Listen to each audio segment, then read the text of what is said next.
E o hashtag Cola na Astrid hoje é super diferente. Eu estou no Clube de Campo Santa Rita, em São José dos Campos, para apresentar para vocês a minha quitandinha, um mini mercadinho para chamar de seu.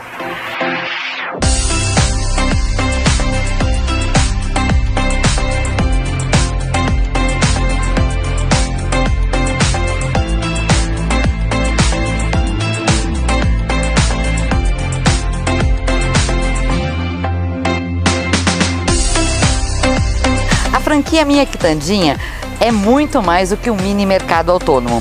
Não é apenas um lugar de só comprar produtos básicos, mas sim um destino onde você pode encontrar uma variedade de itens cuidadosamente selecionados.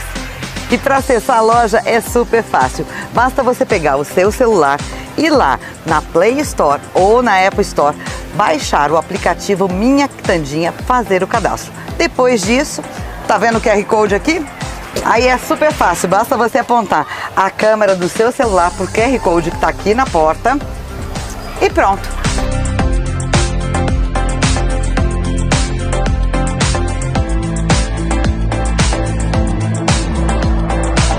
E Beth, como surgiu a franquia da Minha Quitandinha? Bem, surgiu em 2020, logo assim durante a pandemia, e tornamos franqueados em 2022. Então, de 2022 para cá, a gente realmente trouxe a Minha Quitandinha para Vale do Paraíba, São José dos Campos e Jacareí.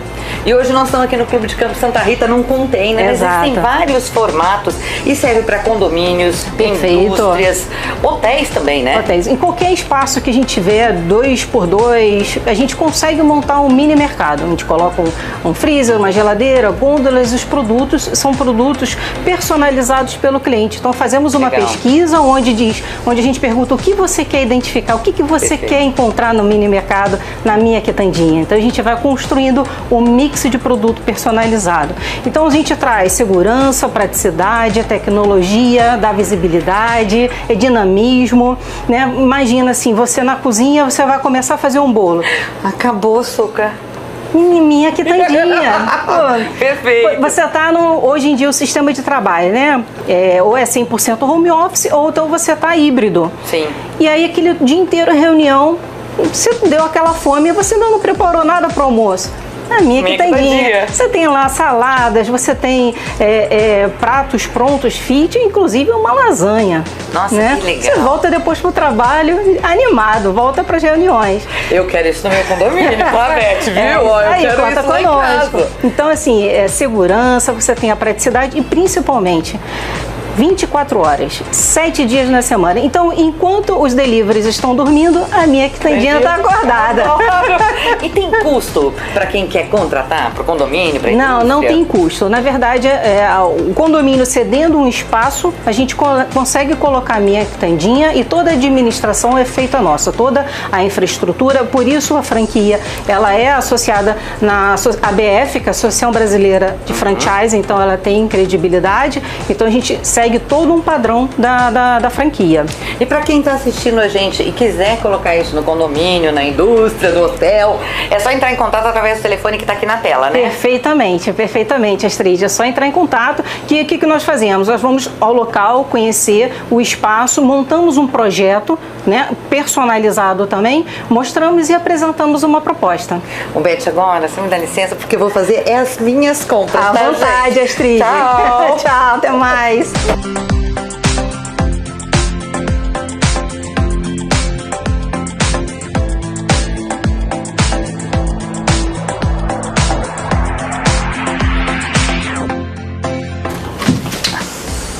E tem sorvete artesanal italiano de creme de avelã. Esse vai para a sobremesa.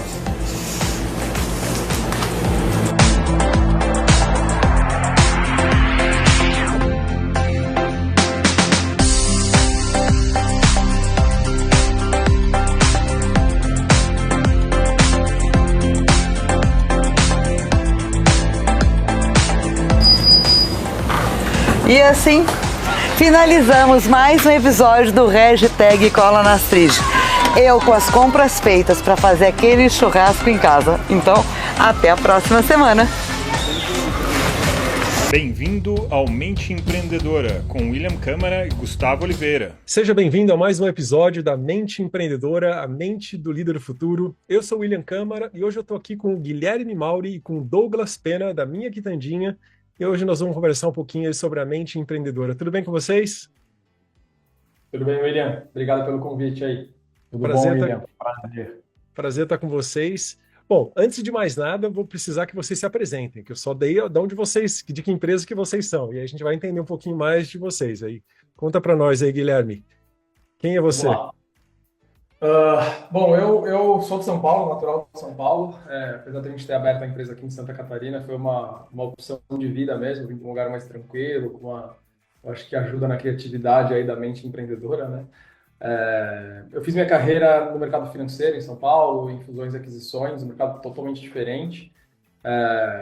Foram 20 anos nesse mercado, mas eu aprendi bastante, eu lidei muito com empreendedores nesse mercado, né? Fusões e aquisições sempre tem um empreendedor que fundou uma empresa que tem uma história que está sendo vendida ou que está comprando outra. Então sempre tem um ou dois empreendedores ali, ou duas histórias empreendedoras nesses processos. E eu sempre me encantei por isso, sabe? Eu ficava vendo e falava, caramba, esse cara teve uma ideia, muitas vezes intraempreendendo, sabe? Surgiu de dentro da empresa que ele trabalhava, ou alguém que é empreendedor desde o começo, gente que empreendeu depois de certa idade. E isso sempre me encantou. Eu ficava vendo essas histórias e falava, cara, eu precisava fazer isso um dia, deve ser muito legal você ter seu próprio negócio, você criou seu próprio negócio.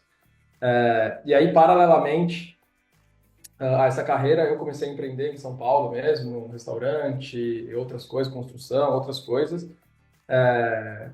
E aí a gente, no começo da pandemia, tomou a decisão de ser empreendedor full-time, largar tudo e empreender mesmo. E aí que veio a ideia da Minha Quitandinha, que a gente vai entrar mais em detalhes mais pra frente aí, mas é isso. E Douglas, quem é o Douglas? Conta pra gente. Sou mineiro, casado, comecei minha carreira no Exército, sou tenente de infantaria do Exército. Depois de lá, fui aprender um pouquinho sobre o mundo corporativo, trabalhei em Coca-Cola, entendi que não era muito o movimento que eu queria para minha vida, olhando aí para cima, olhando para os meus gerentes, para a diretoria da empresa, entendi que é uma vida que tem de bastante privação, e foi nesse momento que eu comecei a pensar e a estudar e a entender como que funcionaria, abrir um próprio negócio, empreender. Fui para o mundo de franquia, fui franqueado de uma rede por um longo período de tempo, me tornei franqueador dessa mesma rede aqui em Santa Catarina, quando eu vim para cá, então estou aqui já em Santa Catarina tem 10 anos, e foi aqui que nós nos encontramos, foi aqui que nós nos conectamos por negócios similares que a gente tinha, e aí começamos então uma nova jornada dentro do empreendedorismo, com a Minha Quitandinha, né? Então eu tenho muito isso peguei bastante coisa de liderança dentro do Exército e segui isso aí até hoje. Bom, já temos assuntos fantásticos para conversar aí. O Guilherme veio do mercado financeiro, trabalhando com M&As. O Douglas veio do Exército, então tem o lance da liderança do Exército, já foi franqueador, então temos muitos assuntos aí para expandir e falar sobre a mente empreendedora. Eu gosto muito de entender as pessoas pelos negócios que elas fazem e que elas estão tocando atualmente. Então vocês dois se encontraram em Balneário para montar um negócio chamado Minha Quitandinha. Conta mais para gente, o que é a Minha Quitandinha? Tá bom. A Minha Quitandinha é uma rede de mini mercados autônomos. Então, são mini mercados, mini lojas de conveniências aí de 10 a 20 metros quadrados, localizadas sempre dentro de ambientes controlados, a gente fala. Então, dentro de um condomínio, dentro de uma empresa, pode ser um prédio comercial, pode ser uma indústria, uma faculdade, enfim, dentro de algum ambiente que tem algum tipo de controle de entrada e saída de pessoas, né? São lojas que elas ficam abertas 24 horas por dia, 7 dias por semana, totalmente automatizadas, né? Então, desde o cadastro do cliente, até a entrada na loja, até a compra, a comunicação do cliente conosco, é toda feita através de software, de sistema, né? Sistema próprio nosso. Essas lojas hoje, as nossas, a gente está com 300 lojas, né? A empresa foi fundada em 2020, então foi um crescimento muito rápido mesmo. Começamos no meio da pandemia, porque todo mundo foi para casa trabalhar de home office, e foi aí que esse mercado teve um boom, né? Esse mercado já existia, bem incipiente, assim, foi aí que ele teve um boom. Mas veio para ficar, né? Porque é uma loja com os produtos que você mais consome, com produtos de primeira necessidade, né? A gente não está falando aqui de supérfluos, tem algum chocolate, alguma coisa, mas eu acho que isso também é primeira necessidade. Concordo. E ela está a poucos passos de você e é aberta 24 horas por dia, né? Com preços competitivos. Então é um mercado que cresceu muito. A gente começou ali testando esse modelo de negócio ali no final do 2020, né? A gente chegou para convencer os síndicos ali de instalar um mini mercado dentro do condomínio. As primeiras conversas eles acharam que a gente era maluco, né? O que você está fazendo? Você vai pôr um mercado dentro do meu prédio? Aonde, né? Tá maluco? E aí que a gente começou só que eles compraram a ideia rápido, até mais rápido do que a gente achou, assim, porque a gente imaginou que para eles ia achar, putz, esses caras vão dar trabalho, né? Mas eles viram o valor que isso traz para o prédio e para os condôminos, daí o trabalho dele como síndico. Então, basicamente, a gente pega qualquer área, pensando no condomínio, a gente pega qualquer área do condomínio, pode ser um hall de elevador, pode ser uma vaga de garagem não utilizada, pode ser um corredor. Se tiver um corredor mais largo, a gente consegue colocar gôndola de um lado, geladeira e freezer do outro, e você tem uma loja. Então, a gente adapta praticamente qualquer espaço, porque os condomínios não estavam prontos para a gente, né? Não tinham espaço para vender no mercado. Hoje, os novos que estão sendo construídos já têm. Já saem com o mercado, já sai com espaço para fazer isso, né? As construtoras estão ligando para a gente para perguntar qual que é o tamanho específico, o que vocês precisam de tomada, eletricidade, porque eles já estão colocando isso na planta. Mas todos os outros, né, 99,9% dos que tem aí não tem. Então a gente consegue adaptar em qualquer espaço. A gente tem um time de arquitetura que desenha a loja de qualquer espaço. De novo, essa loja é aberta 24 horas por dia, 7 dias por semana, ela não fecha. O cliente ele pode comprar com o aplicativo do celular dele. Então, ele tem um aplicativo do celular dele, onde ele vê as ofertas, ele vê os preços dos produtos, ele vê o que tem disponível na loja do condomínio dele. Ele desce, faz a compra pelo aplicativo, se ele quiser, ele lê o código de barra dos produtos com a câmera.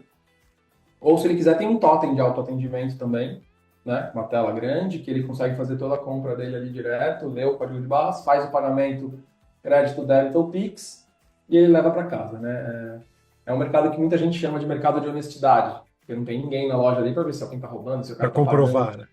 Não, Mas tem câmera. Tem câmera, mas a gente prefere chamar de mercado de proximidade. Honestidade a gente acha que já vem com as pessoas, né? Então não precisa ficar lembrando disso para elas sempre, né? É uma conveniência que a gente acredita nas pessoas que elas vão cuidar da loja e deu certo. Essa confiança deu certo. Isso é uma boa notícia, porque abre espaço para a gente poder confiar mais nas pessoas, que é uma coisa que está em falta hoje. Em qualquer lugar que você vai, você já tem que lacrar sacola, e tem que fazer não sei o quê, tem câmera, e tem detector de metais, ou seja, estão sempre desconfiando de você. Não importa quem que seja você. E é ruim isso. Foi o que mais a gente escutou desde o início do nosso projeto, foi isso.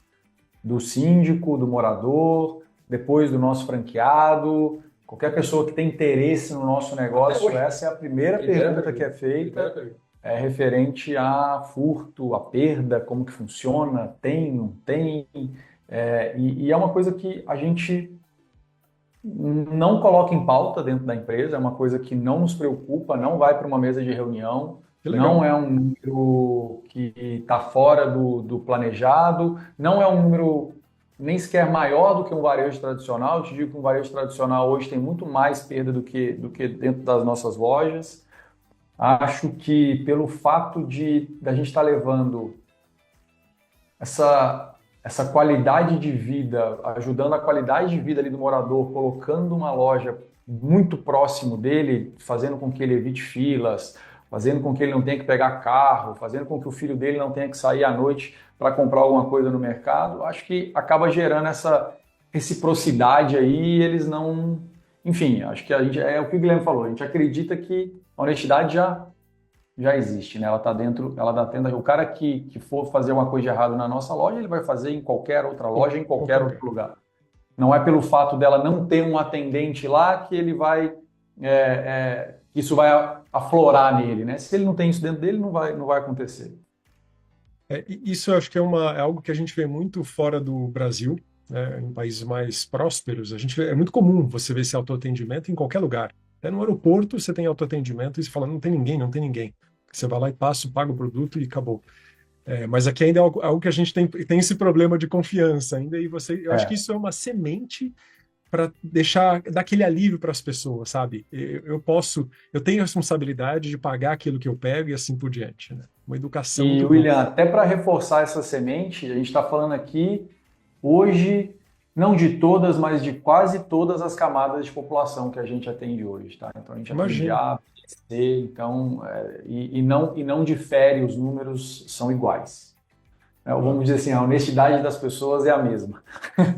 E era uma curiosidade minha saber qual que era o índice de perdas, né? E vocês falaram, é menor do que o varejo tradicional, então isso já traz um alívio, que funciona mesmo. Ele é bem baixo. A gente tem loja que gira entre 1,5% da receita, máximo de 3%. Muito massa. Você vai ter uma loja outlier aí que vai ter 5%, alguma coisa, mas isso a gente consegue corrigir. De novo, a gente está dentro de ambientes controlados. Tem câmera, eu consigo falar com a pessoa, né? Muitas vezes é erro também, a pessoa não conseguiu fazer a compra, passou três produtos, comprou 5, envio. Às vezes alguma coisa você consegue conversar com a pessoa, né? Por isso que a gente está dentro de ambientes controlados também. Mas é isso também, eu acho que também, você falou de lojas no aeroporto, fora do Brasil, né? E até antes desse modelo aqui a gente tinha visto isso já. Talvez na hora que você está numa loja autônoma, você está numa loja de rua, o cara que quer roubar, ele está numa loja de rua, ele só tem que se esconder da pessoa, né, que está lá do caixa. Agora o cara está numa loja autônoma, ele não sabe nem de onde está vindo a câmera, de onde está vindo ele. Então talvez inibe um pouco mais também. Mas a gente não pensou nisso. A gente não pensou nisso. Por exemplo, eu acho que 50% das nossas lojas tem trava na porta. É uma trava conectada na internet, que está linkada com o nosso sistema, que a pessoa se cadastra antes no aplicativo e ela abre com o aplicativo. Ela tem que estar cadastrada para entrar. E aí eu sei quem entrou na loja, e aí nosso sistema consegue monitorar essa pessoa lá dentro, uma vez que ela entrou. Eu consigo saber se ela comprou alguma coisa ou não, né? Então, até para o nosso franqueado é bom ele ter esse monitoramento. Mas nós sugerimos que nosso franqueado não tenha um trava na porta. Eles põem, se quiserem, em alguns locais é necessário, né? Às vezes algum condomínio muito grande, com muito volume de pessoas, muito Airbnb, muito hotelaria, talvez faça sentido. Mas a gente sugere que não. Porque eu sou formado em marketing também, apesar do mercado de M&A, eu sou formado em marketing lá no ano 2000 ali, e a gente acredita que essa comunicação com o cliente, sabe, mais leve, mais amigável, mais de confiança, traz um pouco disso também, desse volume baixo de perda, sabe? Uhum. Quando você vai naquele lugar que tá, se quebrar, vai pagar, quebrou, paga, você tá criando uma inimizade com o teu cliente já, né? O cara que chegou, você tem um monte de mensagem ali. Na nossa loja eu não gosto nem de pôr você está sendo filmado. Você começa a criar eu não confio em você, por isso que eu tô te filmando aqui, sabe? Então, essa comunicação com o cliente, a gente sempre se preocupou também em ser uma coisa mais amigável. Você quebra essa relação de confiança logo de cara, se você põe a vigilância extrema ali, né? Você quebrou, pagou, pra mim que é clássico, você vem em todo lugar, né? Você, cara, eu vou comprar um negócio, eu queria tocar nesse negócio antes de comprar, né? Eu não vou, Se eu quebrei é porque você colocou de um jeito que deixou eu quebrar também, ou tinha que estar, enfim. Sim. Acho que não faz sentido essa comunicação, né? Bom, Guilherme, você acabou de falar que você foi formado em marketing. Eu também sou engenheiro, mas depois fiz pós-graduação em marketing, adoro isso. Então, quando eu conversar com alguém do varejo, com alguma sacada boa igual essa de vocês, eu fico em êxtase para entender os mecanismos, né, de divulgação, de promoção, de tudo mais, né? Mas eu queria agora entender da sua trajetória como de estudos e de formação em empresas, do seu histórico profissional. Você falou que trabalhou com M&As também. Hoje, atualmente, a gente tem atendido muita empresa passando por M&As, por isso que eu fiquei até interessado. A nossa empresa é Upskill, uma plataforma de desenvolvimento de liderança, onde a gente trabalha desenvolvendo líderes de uma forma geral. E a gente eu não sabia desse universo. É gigantesco esse universo de empresas que estão fazendo, uma adquirindo outra, e na hora de juntar tem diferença cultural, muda tudo, né? Então, dessa sua expertise profissional, Guilherme, o que você traz para mim aqui, Tandinho, hoje? Bom, eu acho que é uma coisa um pouco pragmática, mas eu trago a questão de governança corporativa, de estar preparado. Então, eu acho que desde o início, quando você vai empreender, claro, você tem que se preocupar muito com a operação, né? É o que importa. Você tem que trazer clientes, tem que ter vendas, operação. Mas toda essa organização financeira, pensar na parte fiscal, estar preparado para um eventual M&A, né? Porque o que eu vi muito, né, talvez você ouça aí é isso, as empresas não estarem preparadas para um M&A. A gente não criou esse negócio pensando no M&A, mas a gente tem que estar preparado para ele, até porque no meu dia a dia eu preciso entender da minha, né, geração de caixa, questão financeira, se eu estou cumprindo a legislação fiscal, trabalhista. A gente sabe que no Brasil é super complexo. E eu vi muito... Para fazer o que tem que ser feito e, como consequência, estar preparado. Exatamente. Né? Eu uso isso para o meu dia a dia. Né? Então, a gente tem os números na ponta do lápis aqui desde o primeiro dia. A gente tem projeções. Então, tudo isso que eu aprendi quando eu estava analisando as empresas nas fusões e aquisições aí, a gente trouxe aqui para dentro. Que é, desde o começo, ter uma projeção. Então, é isso que a gente fala, né? Você vai empreender, não precisa ser o mestre do Excel ou o mestre de finanças para fazer um plano de negócios super complexo, ou mesmo pagar alguém que vai te cobrar 50 mil reais. Mas faz uma conta. Pega um papel de pão lá e faz uma conta básica. Qual vai ser meu custo, por quanto eu espero vender, por quanto eu... Né? E é isso que eu vi muito. Eu vi muita transação não ir para frente porque as empresas não estavam preparadas, não conseguiam mostrar os números. Elas tinham venda, ela não conseguia provar, ela não conseguia mostrar, ela não conseguia... Ou então ela não estava seguindo algum tipo de legislação e ela só estava tendo aquele resultado porque ela não estava pagando imposto direito, né? Então, e aí numa transação isso não vale, né? Daqui para frente vamos pagar imposto direito, deixa eu ver como que a empresa para de pé. Mas é uma habilidade que você tem que ter não só para vender, é uma habilidade para o negócio funcionar bem também. Isso, é isso. Né? Eu trouxe falando que governança, gerenciamento, mas a gente usa internamente. Sim. Isso a gente usa. Então, assim, vamos contratar alguém. O Douglas aqui adora contratar todo mundo, todo dia e contratar alguém. Eu falo, a Piped, deixa eu ver se cabe no orçamento aqui. Então a gente tem esse número. E se você não tem isso eu vejo muito empreendedor vir conversar com a gente e falar, cara, eu não sei se eu estou ganhando dinheiro. Eu não sei se eu estou gerando caixa. Então, assim, é uma conta básica que eu acho que é a governança corporativa. Aí. Tem uma história que um amigo que eu vou frequentemente nos eventos dele, que ele conta que ele, durante muito tempo, ele teve um carro que era blindado, mas o vidro delaminou. Então ficou com aquela mancha no vidro blindado, né? E ele ficou com aquele vidro durante 2 anos, usando aquele vidro delaminado, feio. E aí surgiu a oportunidade de ele vender. Aí ele foi lá, arrumou o vidro e vendeu o carro. E a hora que ele fez isso, ele falou, uau, eu deveria ter arrumado esse vidro 2 anos atrás. Eu andaria 2 anos com um carro bem bonito, sabe? Arrumado. E a gente não faz isso na nossa empresa, não coloca ordem, não arruma a empresa antes, né? É uma expertise fantástica. Não, a pessoa, é isso, a pessoa não sabe para onde está indo, né? Para onde o barco está indo, né? Se eu estou ganhando dinheiro, onde estão meus custos, onde eu posso vender mais, onde eu posso otimizar. Legal. De novo, não precisa ser um mago das finanças, são contas básicas, né? Essa governança, ela vai ficando mais complexa com o crescimento da empresa, mas aí você traz gente para te ajudar. Né? Aí eu acho que também nós somos pró-terceirização aqui de coisas que não são o core business da empresa, né? Então, contabilidade, até marketing, a gente terceiriza muita coisa. Mas isso acho que é o básico. Isso é uma especialização. Estava hoje numa reunião com uma empresa que a gente contratou para ajudar a gente na captação de leads para a empresa. E conversando, ela falou, Will, vocês fazem um trabalho tão bom, eu quero colocar upskill na nossa empresa. Ou seja, a gente vai fazer negócio, porque ela precisa de gente para treinar a liderança dela e eu preciso da equipe dela para fazer o meu marketing. Então, tudo funciona das duas partes aí, né? E conta pra gente aí. No seu campo, né? Exatamente, né? Douglas, o que da sua expertise profissional, do seu histórico, da sua formação, o que você traz para o negócio de vocês hoje? Eu acho que o Guilherme faz as projeções e eu cumpro elas, né? Vendas. Eu sou administrador, eu tenho uma pós em vendas, negociação, resultados de alta performance. Então, hoje, toda a parte de escala do negócio, venda, a gente tem segmentos a gente vende aqui tanto a franquia quanto também a loja para o franqueado operar, então a gente impulsiona o negócio do franqueado através de um time de vendas que é da franqueadora, que é nosso. Então toda essa coordenação de vendas e operacionalização do negócio, né? Resolução de conflito, a parte de suporte ao franqueado. Hoje a gente tem um time muito grande de franqueado na rua, a gente está com mais de 300 franqueados hoje, então são mais de 300 pessoas hoje que a gente precisa de de entregar suporte, de entregar toda essa governança, de entregar todo esse conhecimento para que eles apliquem dentro da empresa deles também.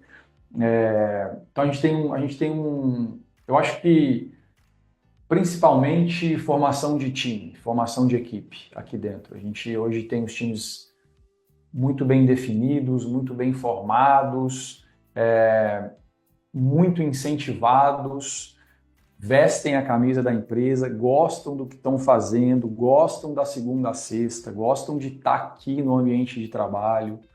Eu acho que esse talvez seja o principal, talvez a minha principal contribuição para a empresa hoje seja essa formação dessa galera hoje aqui que entrega, né? Que faz o dia a dia, que faz o negócio acontecer. Operação, vendas e pessoas, vamos dizer assim, né? Não, e aí, até linkando com o upskill, treinamento de liderança, eu acho que é uma coisa que a gente traz desse passado, né? Todo mundo que trabalhou numa empresa teve chefes de vários níveis e vários modelos diferentes, a gente tenta fazer diferente. Parte do empreender, muita gente empreende para falar, putz, não quero mais ser chefe, quero fazer do meu jeito, né? E aí, é isso que a gente tenta trazer. Então, a gente estuda muito, ouve podcast, faz curso, lê livros brasileiros, internacionais sobre liderança, porque é isso, né? Empreender, quando a empresa começa a crescer, você tem que ser um bom líder. E a gente tenta fazer... E essa confiança, por exemplo, que a gente coloca nos clientes das lojas, a gente faz a mesma coisa com o time interno. Então, a gente tem a confiança no time. O time não tem centralização, aqui é totalmente descentralizado. Essa questão de trabalho remoto ou no escritório, a gente confia em cada um, que cada um vai fazer o que tem que fazer melhor. A questão de folga e horário é muito mais flexível.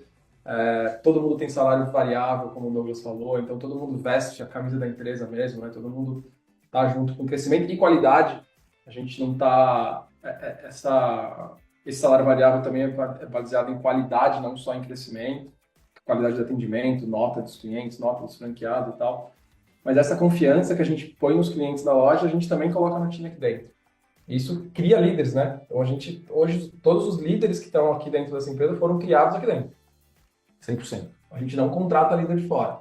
A gente faz os líderes aqui dentro. A gente tem uma retenção muito grande. A gente tem 4 anos de empresa, a gente tem funcionário de 4 anos. 4 anos com vocês. Funcionário de 3 anos. Isso é barato, isso é fantástico, porque isso acaba sendo mais barato para todo mundo, né? O líder que está ali trabalhando, o colaborador que está ali trabalhando com vocês, ele ganha, porque está sempre crescendo em aprendizado, ganhando um montão de outras competências, e vocês ganham, né? Porque vocês estão lá, você não precisa perder tempo treinando outras pessoas, né? Douglas, já que você levantou a parte aí de pessoas, vamos falar um pouquinho de liderança. Hoje vocês estão com quantas pessoas no time e quantas dessas são líderes? Nós temos hoje 20 pessoas dentro do time, com 3, 4 lideranças, contando com o time de tecnologia, 4 lideranças. 4 líderes. Um líder a cada 5 pessoas aí numa média. Legal, tem um número bom de pessoas ali para fazer a coisa funcionar, né? E hoje vocês têm algum tipo de treinamento interno de liderança, além da expertise que vocês trazem dos locais que vocês trabalharam? Como é que vocês geram isso? Além dos treinamentos que nós entregamos para eles, a gente faz com que eles também busquem treinamentos e tragam para dentro. Então, a gente tem treinamento online com eles, treinamentos contratados de outras empresas.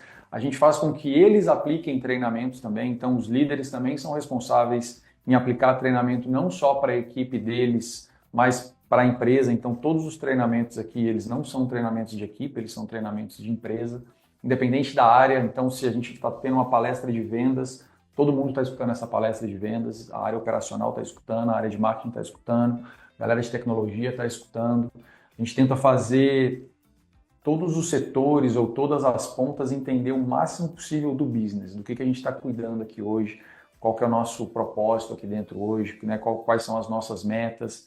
Então, quanto mais claro isso ficar dentro da cabeça deles, melhor vai ser a execução no dia a dia que eles vão ter, né? Então, a gente tem isso dentro de um cronograma, inclusive. Pelo menos uma vez por mês a gente tem um treinamento ou voltado para a liderança ou voltado para alguma área específica, para todo mundo aprender e conhecer um pouquinho mais. Isso faz a pessoa sentir parte do negócio, né? Não, eles darem treinamento é muito legal, né? Acho que quinta-feira agora a gente tem um treinamento interno sobre oratória. Oratória. Que eles mesmos estão dando para eles, para o resto do time, né? Um deles sugeriu isso.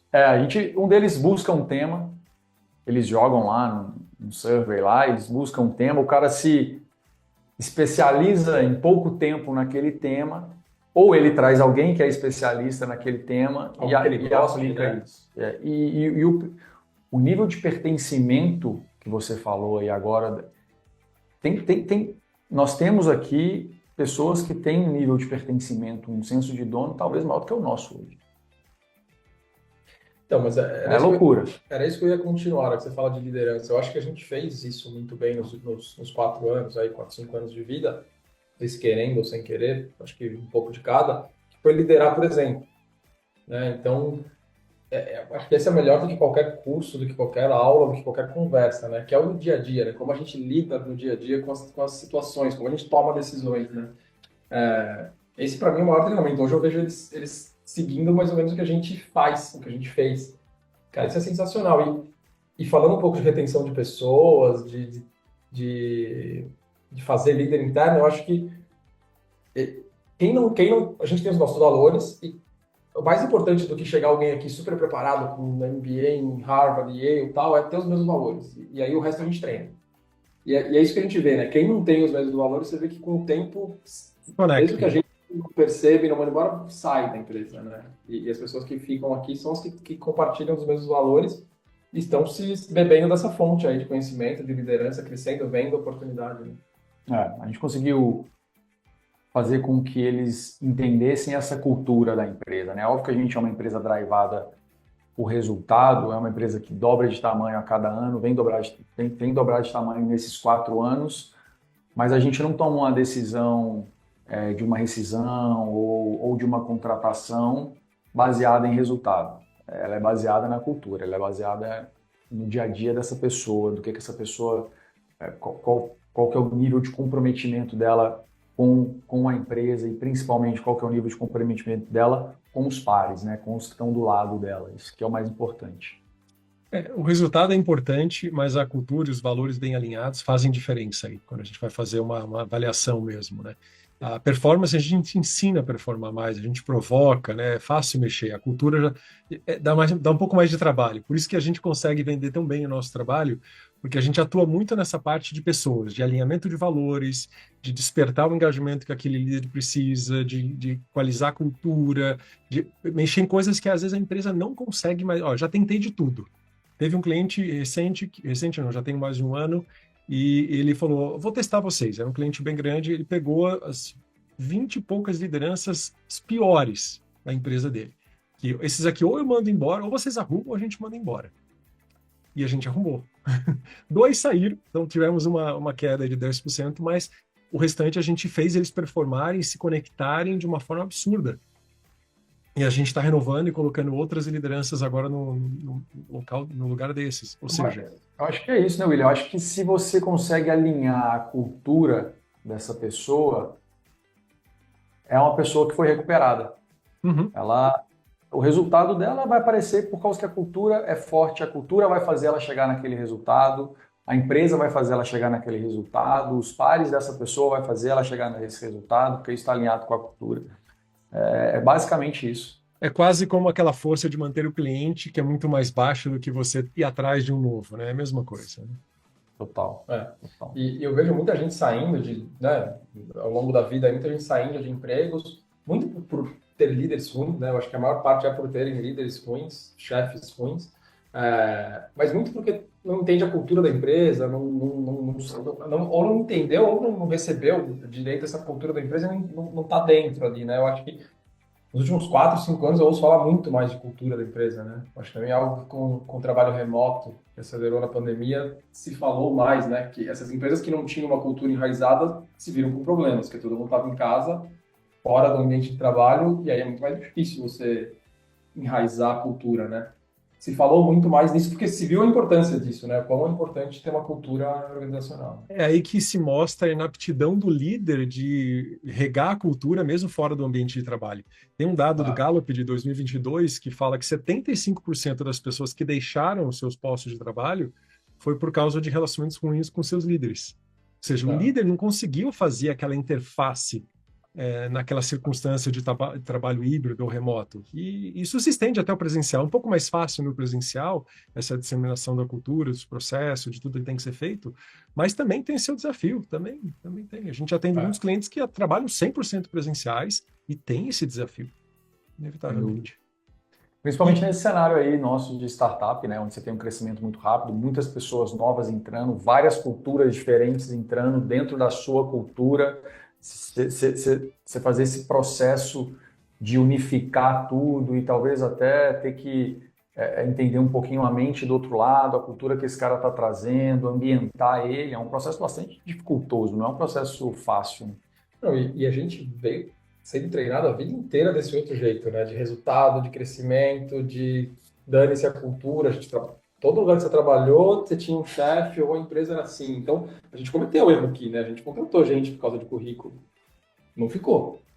A gente demorou para a gente... no começo a gente tinha aquela coisa, né? Que você vai fundar uma empresa, qualquer lugar, qualquer pessoa que você vai falar qual é a sua missão, valores e... Qual que é a missão, valores, tem mais uma, né? Enfim, no começo a gente tinha isso. E você escreve na parede, você não sabe nem o que quer dizer direito, né? Você coloca lá... E aí a gente começou a ver que não, parece, isso aqui é muito mais importante do que parece. Isso é a cultura da empresa. Só que talvez não seja a missão, valores, a gente tem que ter um propósito. E a gente, no meio do caminho, parou e pensou, cara, qual que é o propósito desse negócio? A gente criou lá atrás e tinha um propósito. Vamos buscar de volta esse negócio aqui. E hoje a gente tem um propósito. Não tem missão, valores ou nada do gênero, né? Que são palavras ao vento que você procura no Google aí, ele te dá. Estão desatualizados, tá? Visão, missão e valores, né? Isso, eu lembro quando eu trabalhava no multinacional, tinha lá visão, missão e valores. Funciona, mas hoje a gente tem a palavra... Melhor que nada, né? A palavra propósito, ela funciona bem, o manifesto também funciona bem, o que você vai manifestar profissionalmente. Hoje a gente tem visões mais modernas daquilo, né? Antes isso me parecia que era algo que estava escrito ali numa apresentação, na parede, enfim, mas não era seguido, né? Me parecia isso, pelo menos nos lugares que eu trabalhei. Sim. Eu acho que pode ter missão, valores e... Qual que é a outra palavra? Já esqueci de novo. Visão. Visão. Mas tem que ser algo que foi escrito com o coração, que foi escrito por quem fundou a empresa, pelos líderes, do motivo que eles fundaram a empresa, do que eles querem para aquela empresa, né? Isso é por honestidade. Eu vejo tudo isso ser honesto, mas é básico, você precisa escrever isso aqui. No Brasil talvez sim. Integridade, né? No Brasil talvez precisa, é necessário. Mas você esteja contratando errado. Se você precisa escrever que tem que ter integridade e honestidade, você esteja contratando totalmente errado já, né? Mas geralmente isso é feito por empresas de consultoria que às vezes isso não representa a visão nem dos fundadores e nem de quem está trabalhando ali. Eu gosto muito do formato de você criar esses valores, o que vale, o que não vale nas relações de trabalho com quem está trabalhando ali, com o time que está trabalhando. Não só você empurrar a goela abaixo os seus valores. É claro que tem coisas que você acredita que são importantes e a tua missão ali, o seu propósito acabou resultando na manifestação dessa empresa, né? A empresa ela tem uma razão social, né? Não é o nome lá com a limitada, é a razão social dela existir, ela tem uma função social, uma razão social dela existir, né? Isso tem que ser explicitado para que todo mundo que vibra na mesma frequência, eu penso dessa forma, então perfeito, vamos trabalhar junto, né? E é o que você falou, acho que toda empresa tem isso, né? Talvez o que os líderes ou fundadores têm que buscar é lembrar do porquê que foi feito isso lá atrás, né? Qual que é o motivo, qual que é o principal, né? Então, a gente falando aqui, a gente começou com loja própria dos mini mercados. A nossa meta era modificar o varejo, era alterar o varejo, era ainda... Eu entro ainda em muito supermercado grande, rede grande, e loja pequena, essas lojas express que eles têm muito em São Paulo, por exemplo, e você entra lá e o mix de produtos é totalmente em desacordo com a região, com o público-alvo, com o que a gente quer comprar. É um negócio, ainda é o que eu quero vender e não o que meus clientes querem comprar. Então a gente fundou esse negócio para fazer diferente. A nossa loja é pequena, a gente tem que colocar um mix de produto que aqueles clientes querem comprar. Não dá para colocar o que eu quero vender. Tem que ser bem específico. O nosso propósito inicial foi mudar o varejo para colocar o cliente como protagonista na loja, não o varejista. O cliente é o protagonista da loja, a loja é do cliente. Os produtos têm que ser para eles. Então a gente lembrou disso, esse foi o nosso propósito. A ideia de fazer a loja mais próxima é isso, uma loja 24 horas, 7 dias por semana, na frente do cliente, com os produtos que ele quer. É o cliente protagonista. Quando você fala isso, parece até assim, como é que existe outra opção que não seja o cliente como protagonista? Mas é assim, ainda é assim. Eu acredito. Hoje eu vi loja sendo inaugurada em São Paulo. Eu estava uma vez num hotel em Moema, em São Paulo. Para quem conhece, é um bairro classe média alta ou alta ali, né? E eu queria um chocolate meio amargo. Não era diet, era um chocolate meio amargo e um iogurte também zero, uma coisa assim. Não tinha. Era um mercado 5 vezes maior que o nosso. Não era supermercado, era um mercado pequeno, um express, mas não tinha nenhum produto. Todos os produtos eram marca própria do supermercado, que era o primeiro ingrediente açúcar em todos eles. E, cara, você tá num público aqui que não vai consumir nada do que tem no teu mercado. Fechou em menos de um ano agora. É isso, o varejo antigo ainda teima em querer vender o que eles querem. É o que é conveniente dos acordos comerciais, ou vender a marca própria, como você disse. Infelizmente, é o que acontece. Que legal essa sacada de vocês, achei brilhante isso. Sacada. É uma visão de futuro consciente, né? O que vocês querem comprar? Então a gente vai vender exatamente aqui. No mercado, dentro de um condomínio, num ambiente controlado, é mais fácil de você precisar. Estão instalando isso no meu condomínio agora. Estão reformando lá uma cozinha, vai virar um mercadinho. Eles mandaram uma pesquisa, eu não respondi ainda, mas quais são as marcas de cerveja que você toma, o chocolate que você come? Porque eles querem fazer o mix exatamente de acordo com o que o pessoal consome aqui no prédio, né? Isso. E aí esse acompanhamento tem que ser constante, né? Essa pesquisa inicial. Não é uma vez só, né? Legal, para abrir a loja, mas depois, mais importante até do que a pesquisa, a gente fala, é o acompanhamento do que vende, né? Porque às vezes a pessoa fala, eu gosto do mais caro, do chocolate mais caro, mas vai lá e não compra o mais caro, né? Compra o outro. O que tem que ter o outro. Então esse acompanhamento das vendas é muito mais importante até do que a pesquisa, mas a pesquisa é constante e esse acompanhamento, que é a análise de dados, que é outro cargo, outro trabalho que surgiu aí nos últimos 20 anos, né? Legal. Bom, agora eu queria ouvir de vocês um acerto e um erro. Uma coisa que vocês acertaram, que foi brilhante na empresa de vocês, e um grande erro, porque nem só de acertos a gente vive. Então, aqui a gente está falando com empreendedores e empreendedoras que ouvem a gente, que estão ali na mesma batalha que vocês, que ou já venceram o desafio inicial, ou estão vencendo o desafio inicial, ou estão se reinventando, ou estão passando por uma turbulência, ou estão surfando, mas é legal ouvir, porque a gente não se sente sozinho quando a gente fala de empreendedorismo, né? Então, eu vou falar o acerto, talvez. Mais fácil, né? Não, mas no meio pode ser que apareça o erro. E talvez ele seja meio óbvio, mas eu acho que eu não sei exatamente qual que é o público que a gente está falando, mas pode ser um público que também está querendo empreender. E eu acho que o nosso principal acerto foi ter começado. A gente começou um negócio que não estava formatado, um negócio que não tinha benchmark para a gente buscar, não tinha dado, a gente tinha mais certeza de que não ia dar certo do que ia dar certo. A gente tinha mais certeza de que não ia ser aceito do que seria aceito. A gente não imaginava nos primeiros meses, ou pelo menos na formatação do negócio, o volume que esse negócio ia gerar, aonde a gente está hoje. Sem dúvida nenhuma, a gente não imaginava isso nos primeiros dias de formatação do negócio, nem nos primeiros meses. Então, eu acho que o nosso principal acerto foi ter começado. Foi ter colocado no papel, foi ter feito o investimento, foi ter montado uma loja, foi ter aberto o peito e ido lá conversar com 3 síndicos com a intenção de fechar os 3 fecharam com a gente teve que montar 3 lojas em 2 meses, e vamos fazer, tem que ser feito, vamos tirar isso do papel. E começamos sem ter muita conta, sem ter muito estudo, sem ter muito... Eu acho que uma característica importante que talvez muito empreendedor não vai querer assumir é ter um pouco de ingenuidade. Tem que ter um pouco de ingenuidade para começar a empreender. Se você só for começar quando você tiver certeza absoluta de que você não vai começar nunca. Né? Então você tem que ter um pouco cara, eu acho que esse negócio vai dar certo aqui. Muita gente vai falar que não, mas vai no seu feeling ali que bota boa chance de dar certo. A gente faz acontecer. Enquanto o negócio se não está indo bem de um lado, o empreendedor ele tem a velocidade, ele é rápido, ele é pequeno, então ele é rápido para mudar o rumo, né, e fazer acontecer da forma. É diferente de uma empresa que tem muita estruturação, muita organização, contrata lá um montão, e depois que vai comer. Não, o empreendedor sai muito mais rápido. Ele vai lá e faz acontecer. Isso já aconteceu esse é o segundo negócio que está acontecendo, exatamente isso. Comecei com uma intenção e de repente aquilo foi mudando.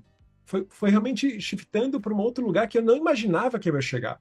Não estava Eu no plano de acho- negócios. Eu acho que dificilmente você vai fazer um negócio do jeito que você imaginava. Dificilmente. O mercado vai formatando, né? Exato. Se a gente pega aí todos os exemplos hoje aí, todos esses unicórnios ou todas essas grandes empresas hoje, elas não começaram pensando que elas iam fazer o que elas fazem hoje. A Amazon, Airbnb, qualquer um que seja, não começaram com esse pensamento. Eles não achavam que ia acontecer isso. Mas os caras começaram. E eu digo isso porque a gente fala muito com o empreendedor iniciante. E a gente sente muito esse receio, a gente sente muito esse medo, a gente sente muito esse cara estagnado. E pô, a gente é um país que precisa desse incentivo. A gente precisa desse cara um pouquinho mais maluco, um pouquinho, escutar um pouquinho mais o coração dele e menos a razão para iniciar o processo. Se a pessoa pensa muito, ela não Não empreende nada, Ainda mais no Brasil, né? O governo, o seu grande maior sócio ali, não vai funcionar.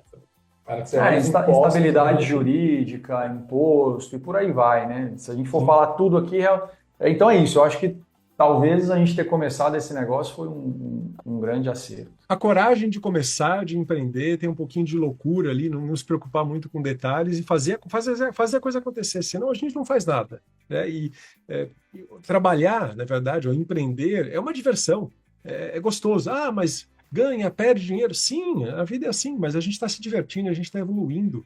Quanto que eu evoluí com as empresas que eu já empreendi, o quanto que você melhorou, que você aprendeu, que você conheceu de gente, é fantástico isso, né? A maior MBA que você pode fazer, disparado. O aprendizado que você tem em 2, 3, 5 anos empreendendo, você não aprende em nenhuma faculdade, em nenhum lugar. Eu me lembro quando eu estava acabando o meu MBA, foi exatamente quando eu estava abrindo meu primeiro negócio, e tinha uma matéria que chamava Plano de Negócios. E eu fiz o plano de negócios do meu negócio que eu estava abrindo. E a hora que eu olhei ali, eu falei assim, o que eu estou investindo, eu não recupero nem em 5 anos. Talvez nem 10. Eu não posso abrir isso, eu tenho que desistir. Mas eu já tinha feito, já tinha alugado, já tinha comprado o credenciamento, tudo. Já tinha feito. Então agora eu vou fazer acontecer. E não deu nem 2 anos para recuperar o investimento, porque a gente reinventa o negócio, a gente faz acontecer, né? A gente vai atrás. O que o Douglas falou, você vai mudando. E isso é uma característica que o empreendedor tem que ter em mente, né? Que é não se apegar também ao seu plano inicial. Talvez você tenha que pivotar, né? Como se fala nesse mercado, o seu negócio. Capacidade de adaptação, né? E tá preparado para fazer isso rápido e fazer isso, porque é o que ele falou. Acho que o YouTube começou, era outra coisa, Spotify começou, era outra coisa, Google era outra coisa. As empresas mudaram e viram aí, se moldaram ao mercado, como você falou. Sim. E o maior erro? O que vocês entendem aí como um erro? Que se vocês tivessem ajustado antes, vocês estariam à frente aí. Tem algum bom aí, cara? Eu pensei em um aqui, mas uma coisa que eu queria falar. Mas, enquanto você pensa, eu vou falar de um acerto que eu acho que a gente teve também, que foi foi da onde veio o nosso segundo propósito, se me permite, que foi franquear o negócio. Quando a gente iniciou, éramos lojas próprias, né? E aí a gente começou a receber gente vindo falar com a gente, querendo abrir nossas lojas. E a gente começou a ver que quem eram essas pessoas? Eram pessoas que queriam empreender. Né? Eram pessoas que queriam empreender, queriam abrir, só queriam a nossa ajuda, né? Nossa consultoria, para já começar um pouco mais na frente de algo que a gente já tinha testado. E era que a gente decidiu franquear, com a experiência do Douglas, que já tinha essa experiência como franqueador, a gente descobriu o nosso segundo propósito, que é transformar essas pessoas em empreendedores de sucesso. E a hora que a gente vê essas pessoas crescendo, abrindo mais loja, ganhando dinheiro e feliz, cara, isso é isso que motiva o time operacional, por exemplo, é isso que motiva o dia a dia deles, né? É receber as mensagens. Então, franqueados que estiverem ouvindo aí, quando vocês mandam aquele feedback que tudo está dando certo, que está feliz, que abriu a loja, o time, assim, faz a semana do time aqui, porque esse é um motivador espetacular, né? A gente tem uma rede hoje com 40% de multifranqueados, né? Ou seja, 40% da rede, que é uma rede nova, já está reinvestindo, já está abrindo a segunda loja, a terceira loja, a quarta loja. Ou seja, o cara está comprando de novo. O cara tá voltando e arriscando mais, porque ele está entendendo que o negócio faz sentido, que ele está entendendo que o time tem capacidade de entregar suporte para ele, que ele está entendendo que o cliente aceitou muito bem o que ele levou lá para dentro do condomínio ou para dentro da indústria que seja. Então isso é muito legal, isso é muito legal. Ele acredita no negócio, né? Você não estaria Muito. reinvestindo, né? Muito, Não, muita gente muito. era empregado CLT, virou nosso franqueado como um side business ali e largou o emprego e hoje está com 2, 3, 8 lojas. Isso é muito legal, isso é muita satisfação, né? Um negócio que você criou, que você está ajudando as pessoas a empreender assim, a gente, a gente depende que esses caras estejam felizes e ganhando dinheiro e crescendo. Essa empresa depende disso. Então essa é o nosso propósito principal hoje, é fazer esses caras serem empresários do futuro, que a gente fala, né? Que é um empresário de uma empresa de tecnologia, do novo varejo, é uma loja que a pessoa não precisa ficar na loja, é uma loja que ela toca de casa, é um empresário do futuro que a gente fala. Já estou interessado, já, tá? Já me convenceu. Já.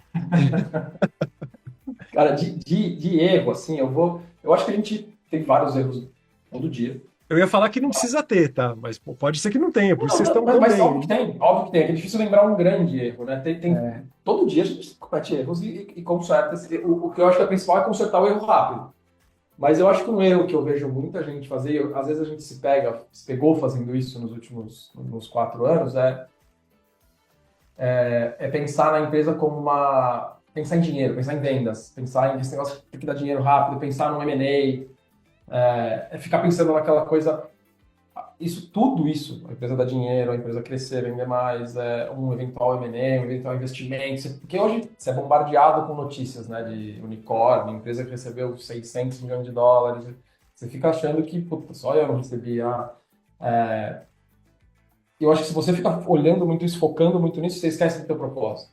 E o que vai levar você a chegar em tudo isso é o teu propósito, na verdade, né? É você fazer o teu negócio, fazer o teu propósito, que é isso que vai levar a empresa a dar dinheiro, a empresa ter fluxo de caixa positivo, a empresa crescer, a empresa eventualmente receber um investimento. É o contrário, né?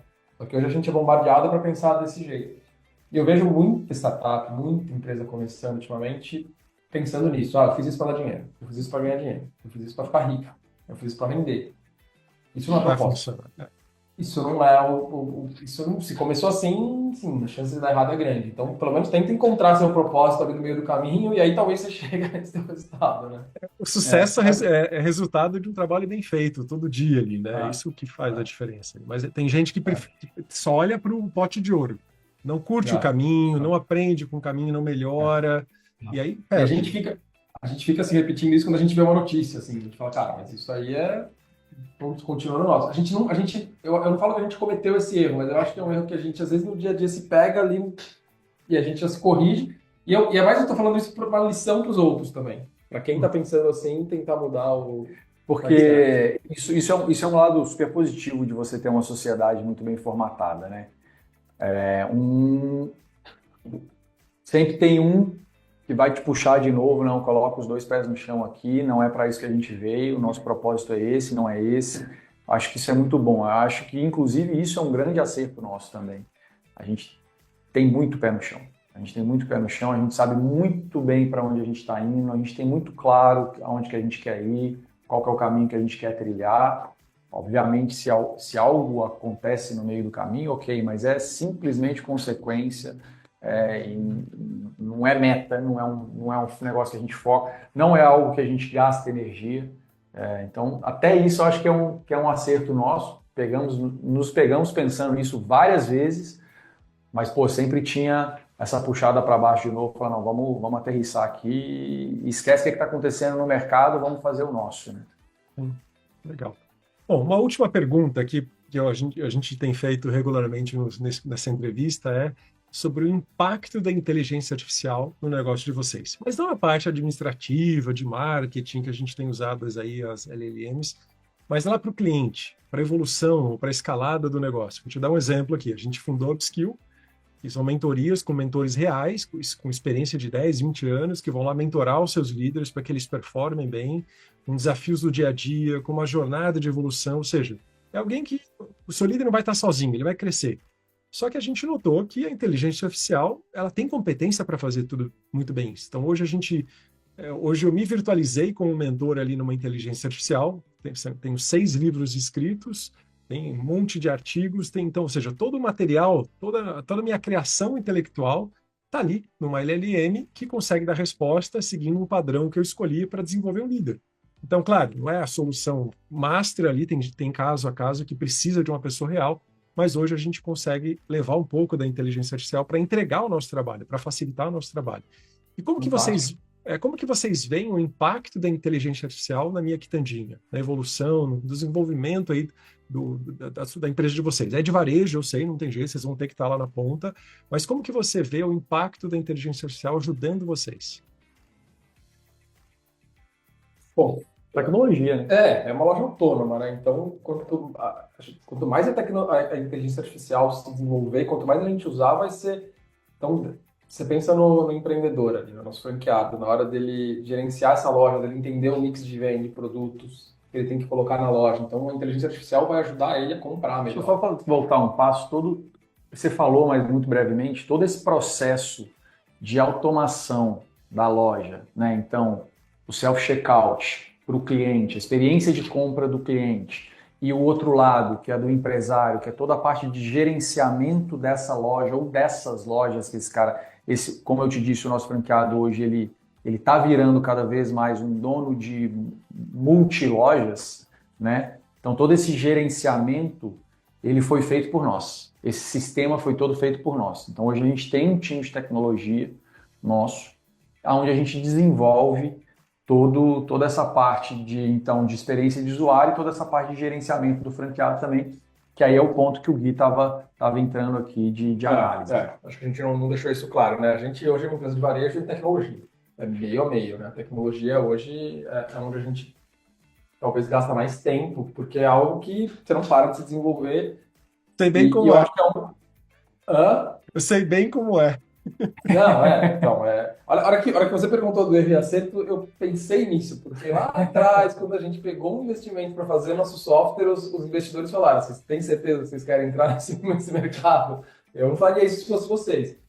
Mas eu acho que foi um acerto, eu acho que foi um erro e acerto. Foi um erro porque todo mundo falou não faça, e realmente demorou muito mais e gastou muito mais dinheiro do que a gente orçou. Mas foi um acerto porque é um mercado muito legal, é um mercado e a gente tem o poder da tecnologia, pra gente é chave no nosso negócio.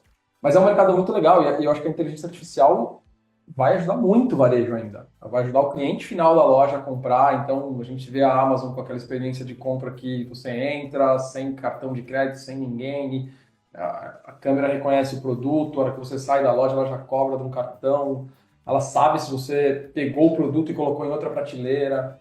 Ela sabe se você pegou o produto e pôs no bolso, ela consegue entender qual que é aquele produto pelo formato, pela cor. E o gerenciamento da loja, né? Como eu falei, para o meu franqueado saber o que tem que comprar, a gente está implementando mais e mais inteligência artificial no nosso sistema. Quando, o quê?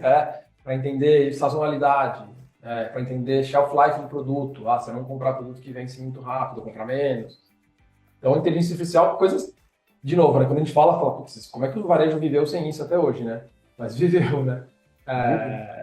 Ainda vive. Ainda vive, né? É muito ainda no feeling, né? Então, mais e mais, acho que a inteligência artificial vai ajudar o cliente final da loja e o nosso franqueado a tocar essa loja. Resumidamente, fazendo com que o franqueado gaste o mínimo de tempo possível na parte de gerenciamento para que ele tenha mais tempo de dar atenção na operação dele e fazendo com que o cliente tenha cada vez uma experiência melhor de compra dentro da loja. Sim. O varejo vive ainda porque eles não perguntam, né, necessariamente, eles colocam aquilo que eles querem, então é mais fácil, né? Não precisa disso. A gente precisa comprar, né? Então, vai comprar onde, né? Exatamente. Guilherme, Douglas, foi muito legal o papo com vocês. Obrigado pela participação. Tá uma delícia, a gente poderia ficar conversando aqui horas ainda, mas obrigado pelo papo. Se alguém que está ouvindo a gente tiver alguma pergunta para o Guilherme, para o Douglas ou para mim sobre o assunto que a gente falou aqui, foi bem legal conhecer a minha quitandinha. Achei super interessante, um baita modelo de negócio para investir, para gerenciar a distância, fantástico, parabéns. Eu acho que vocês estão cumprindo uma missão fantástica aí, realmente vai ser algo interessante. Obrigado, William. Obrigado. E foi um prazer te conhecer também aí. Parabéns pelas empresas. E depois vamos falar mais, né? Vamos entender um pouquinho mais. Trabalhar junto aí. Sim, com certeza. Eu vou dar um toque em vocês no LinkedIn e a gente segue conversando por lá. Obrigado por hora e até a próxima. Obrigado. Valeu. Se você gostou do que falamos nesse episódio e quer ficar por dentro de mais conteúdo e atualizações, ou ainda mandar sugestões de temas do que você quer ouvir por aqui, siga o Instagram, @a mente do líder futuro. Até o próximo episódio.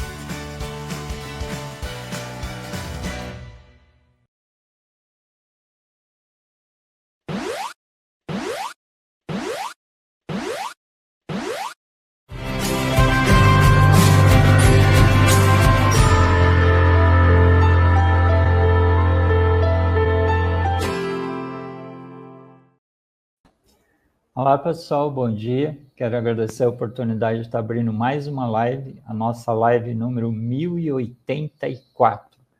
Tem muita história aí de cultura cliente, de empreendedor aí achando oportunidade no mercado e se enfiando e dando certo e crescendo muito.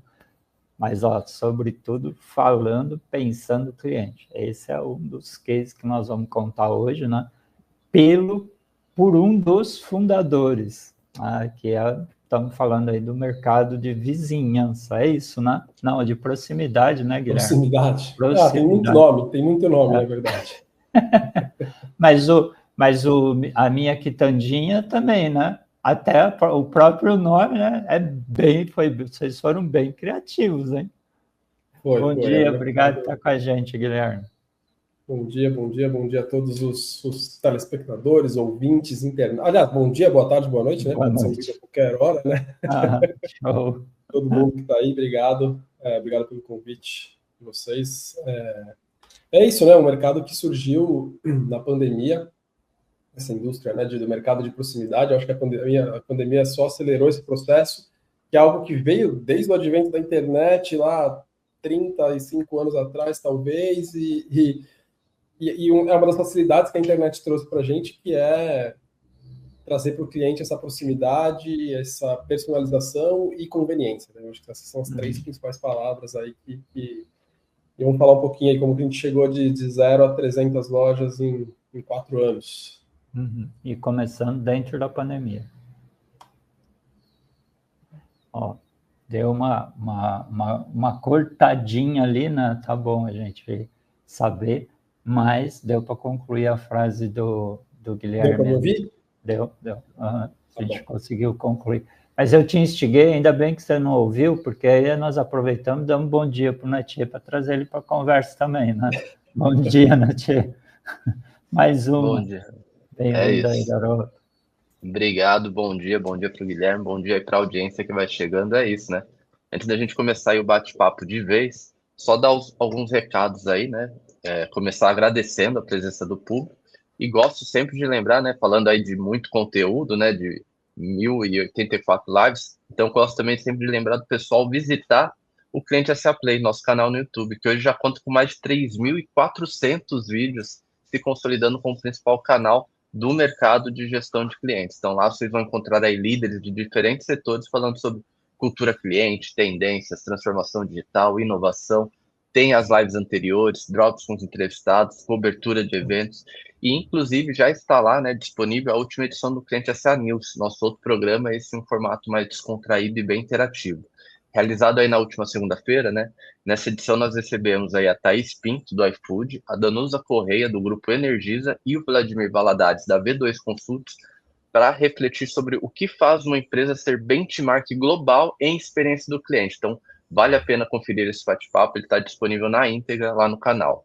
Quero aproveitar também, né, para avisar que já é possível indicar executivos para o Personalidades Cliente SA 2025.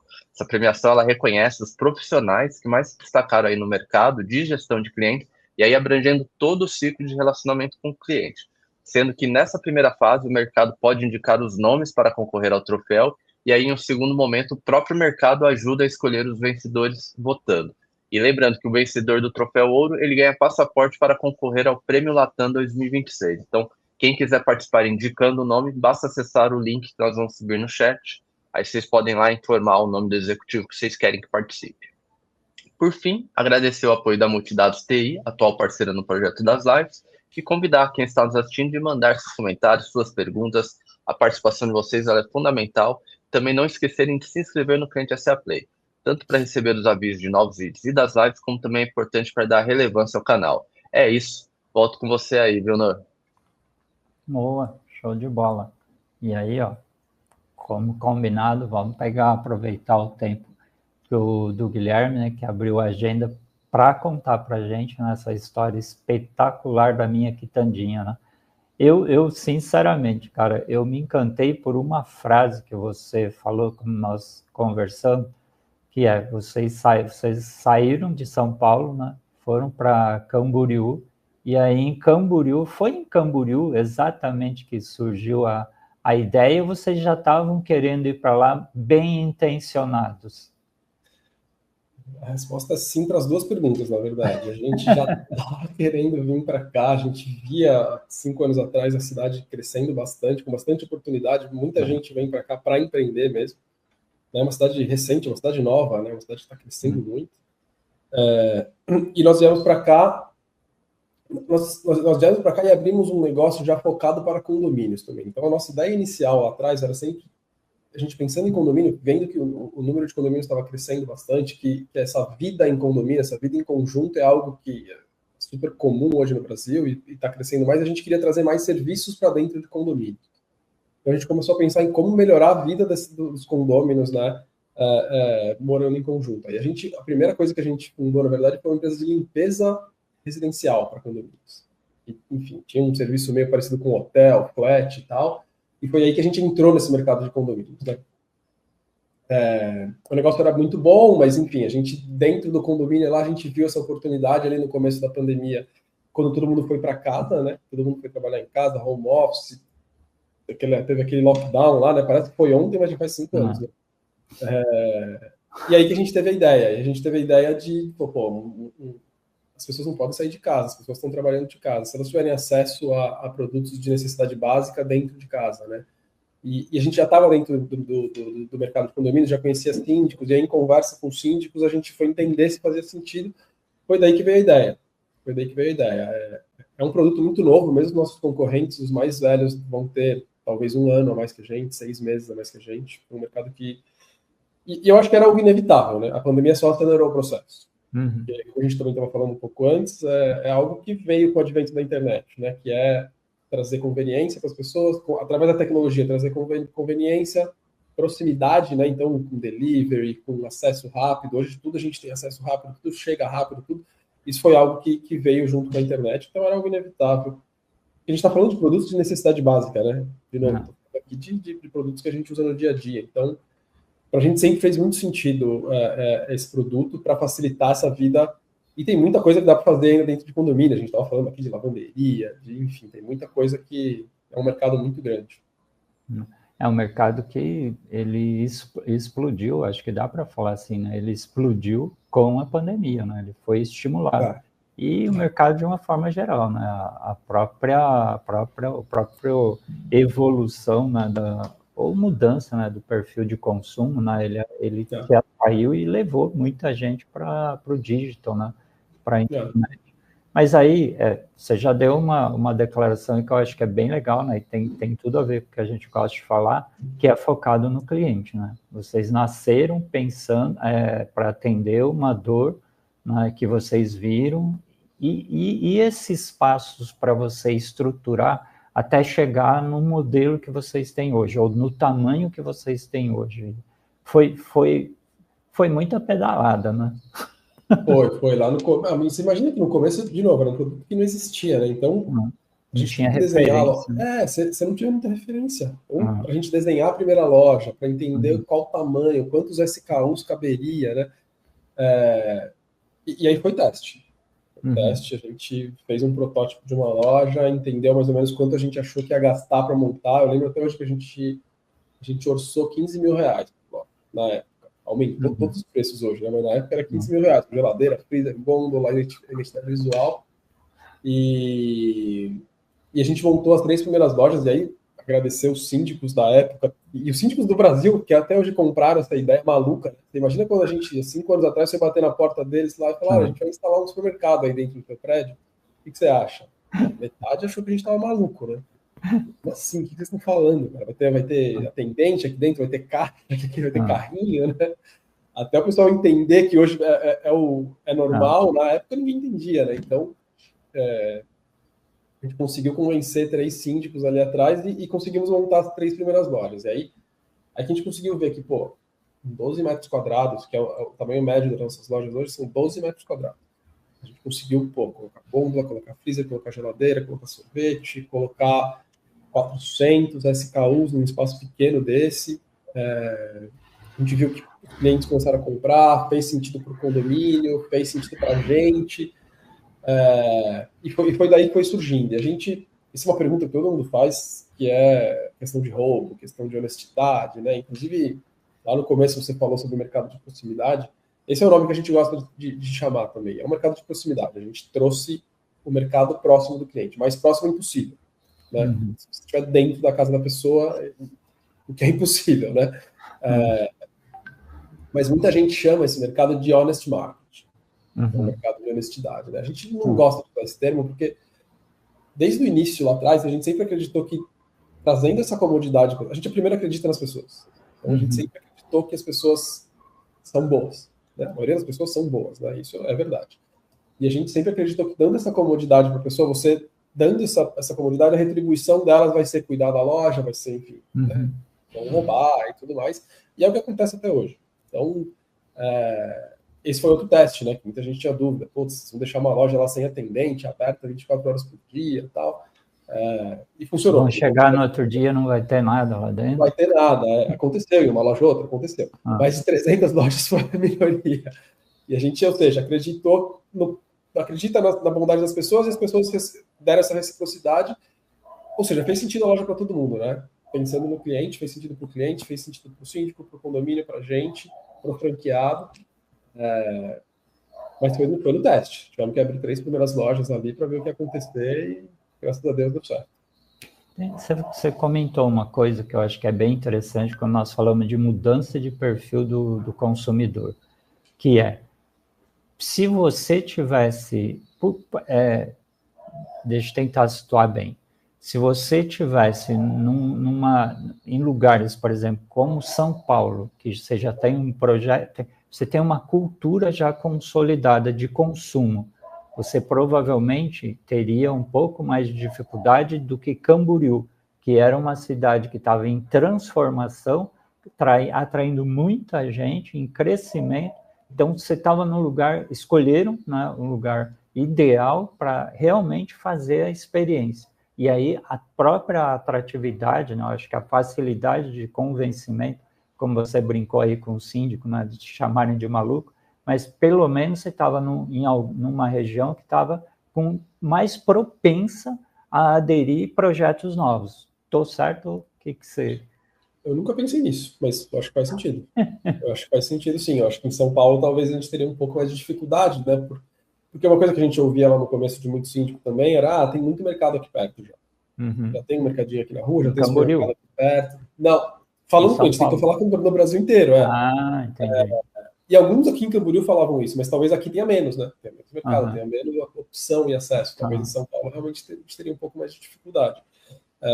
Mas eu nunca pensei nisso, faz sentido.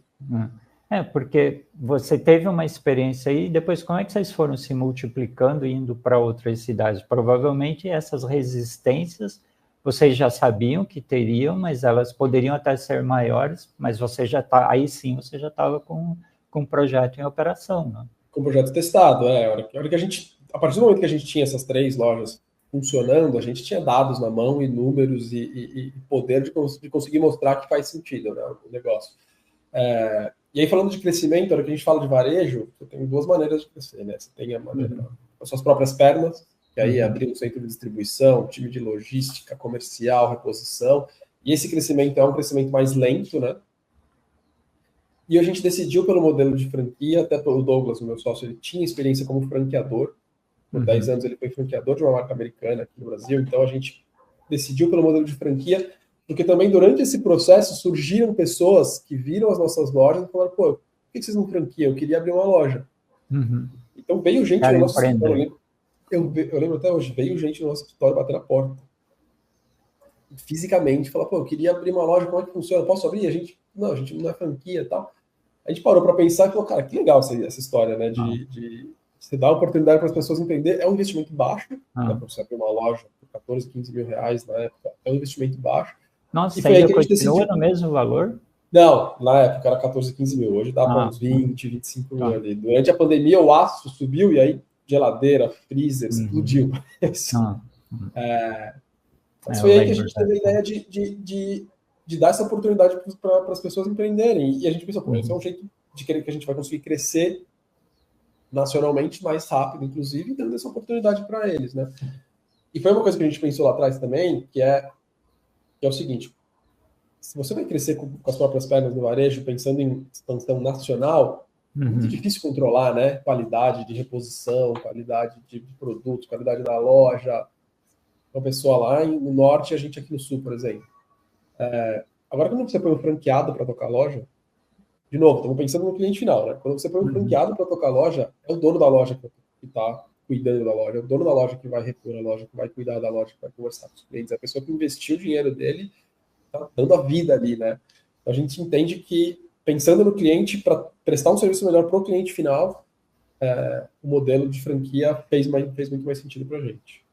E foi aí que a gente cresceu, cresceu muito no boca a boca, marketing digital, o produto é bom, é um investimento baixo, né? Mesmo hoje, 20, 25 reais para uma loja é um investimento baixo, né?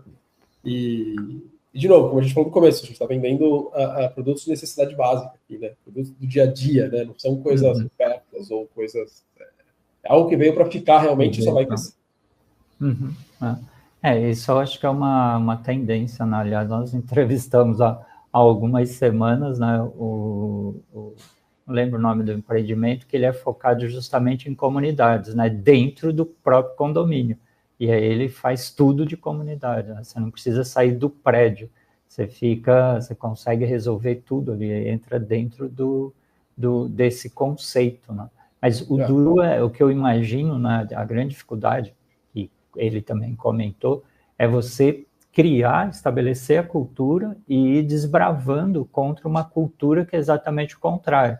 Então, você já tem uma geração que já está pedindo isso, né, essas facilidades, mas ainda tem a geração que vai lá no bar, né, vai no boteco, não tem mais as cadernetinhas, né, essas já fazem tempo que eu não vejo mais. Mas é uma corrida em torno da própria criação de cultura. E o que eu acho que é interessante aí, no desafio de vocês, né, de crescimento, você criou uma cultura ali atrás e você tem que consolidar aquela cultura, né, e mostrar para o mercado o que você está seguindo. E aí atrair o teu cliente, o teu consumidor, também pela cultura. Né? E aí você tem dois consumidores que eu acho que são bem interessantes da gente falar. Primeiro é o síndico, né, que você já comentou um pouco dele, mas o consumidor que está dentro dos condomínios, né? Eu queria que você falasse dessa experiência aí de cultura. Você falou bem, a gente tem a gente chama o síndico de parceiro, né? E aí o cliente final da loja a gente tem três, né? Tem o franqueado, que a gente tem que pensar mais ali, que é dar esse suporte para que ele consiga prestar esse bom serviço para o síndico e para o cliente final. Mas é isso, assim, a gente... E os condomínios se revolucionaram muito nos últimos 15 anos, né? Eu lembro nos começo do século, nos anos 90 ali, condomínios com piscina, com até sala de jogos, ninguém usava, né? Ninguém usava nada, né? A partir dos últimos 10, 15 anos, eles começaram a se repensar e fazer coisas úteis, né? E aí eu lembro em 2012, eu acho, eu morei num condomínio em São Paulo, na Pompeia, que tinha um restaurante, tinha bar na piscina, tinha professor na academia e na piscina. Eu achei aquilo espetacular, porque todo mundo usava muito. Os restaurantes você usava todo dia, você liga lá e pede um arroz, ele entregava no teu uma porção de arroz, ele entregava no seu apartamento, bar da piscina fim de semana, lotado. E aí foi aí que eu comecei a ter um estalo também de que faz muito sentido a vida em comunidade e trazer facilidades para dentro, né? E o síndico brasileiro, de novo, são pessoas que pensam para frente, que pensam no cliente deles, que são os condôminos também, né? E abraçaram essa ideia até hoje, enfim, são os grandes patrocinadores da nossa ideia. E falando do cliente final ali, a ideia sempre foi essa, né? Trazer essa facilidade para essa pessoa que está dentro de casa, que não consegue sair. Você falou ali do botequinho ali, do boteco da esquina ali. ainda existe, ainda vai existir, e a gente, quando pode ter um mini mercado na mesma rua da nossa loja, não tem problema, a gente tá junto. A gente não vai conseguir ter tanto produto quanto ele tem. Ele tem mais produto, provavelmente ele vai ter verdura, legumes.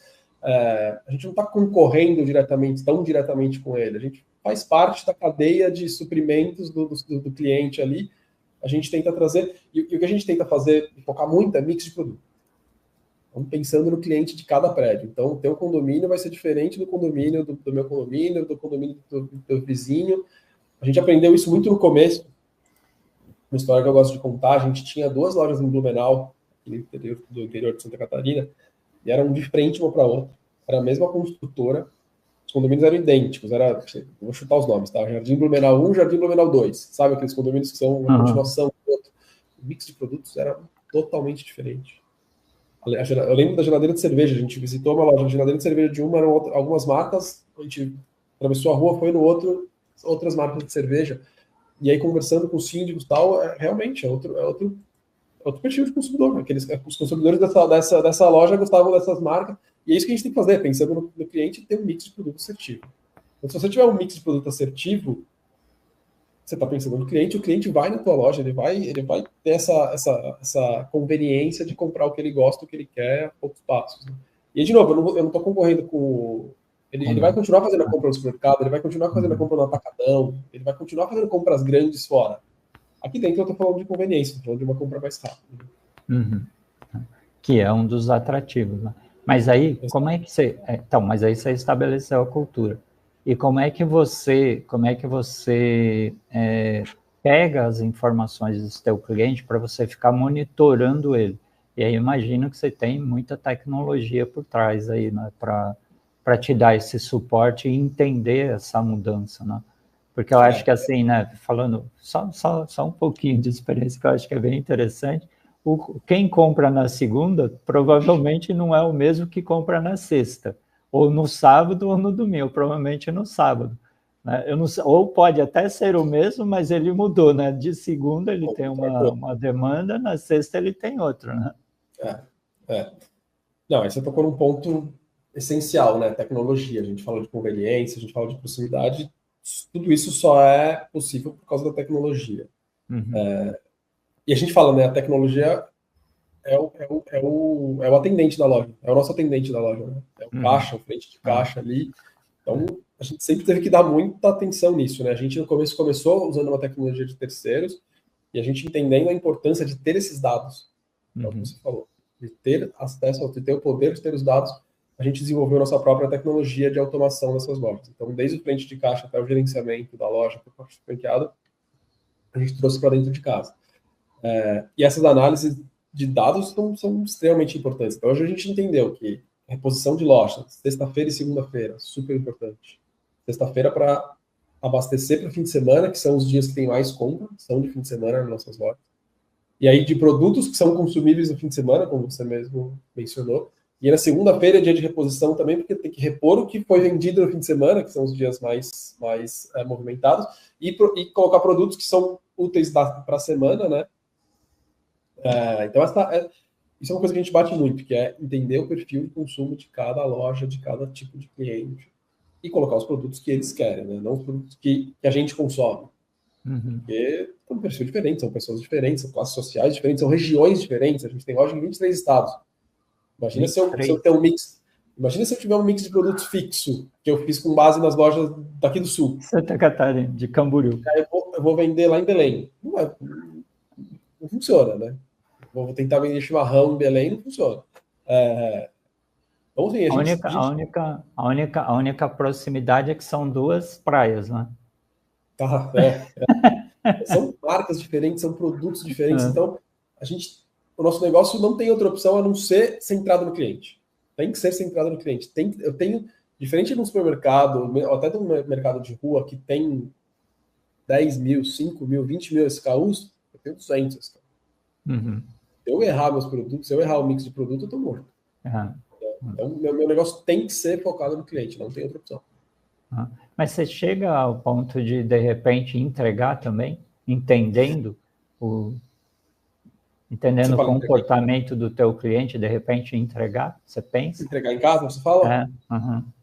A gente ainda não tem esse modelo omnichannel aí, que é ter a gente chama até de prateleira infinita, que é o cliente ter acesso a 200 SKUs ali na hora, mas ele tem acesso a 20 mil SKUs através da internet e o resto a gente consegue fazer uma entrega na casa dele da compra do mês dele.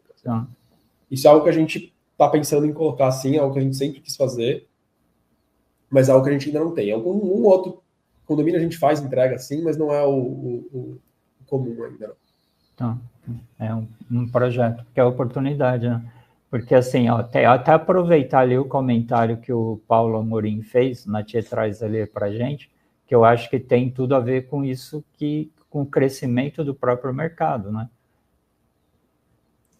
Que grandes empresas também estão aderindo ao conceito de mini mercado. Isso que eu ia falar, a gente falou bastante de condomínio, hoje a gente está abrindo loja bastante empresa grande, aqui em Minas, em São Paulo. O mix de produto é um pouco diferente, o perfil do consumo é completamente diferente. Então, para você ter uma noção, hoje nas nossas lojas em condomínios, a gente mede por apartamento. A gente mede mais ou menos o consumo por apartamento, não por pessoa. Cada apartamento visita em média 5 vezes a loja por mês e gasta em torno de 17, 18 reais por mês, por compra.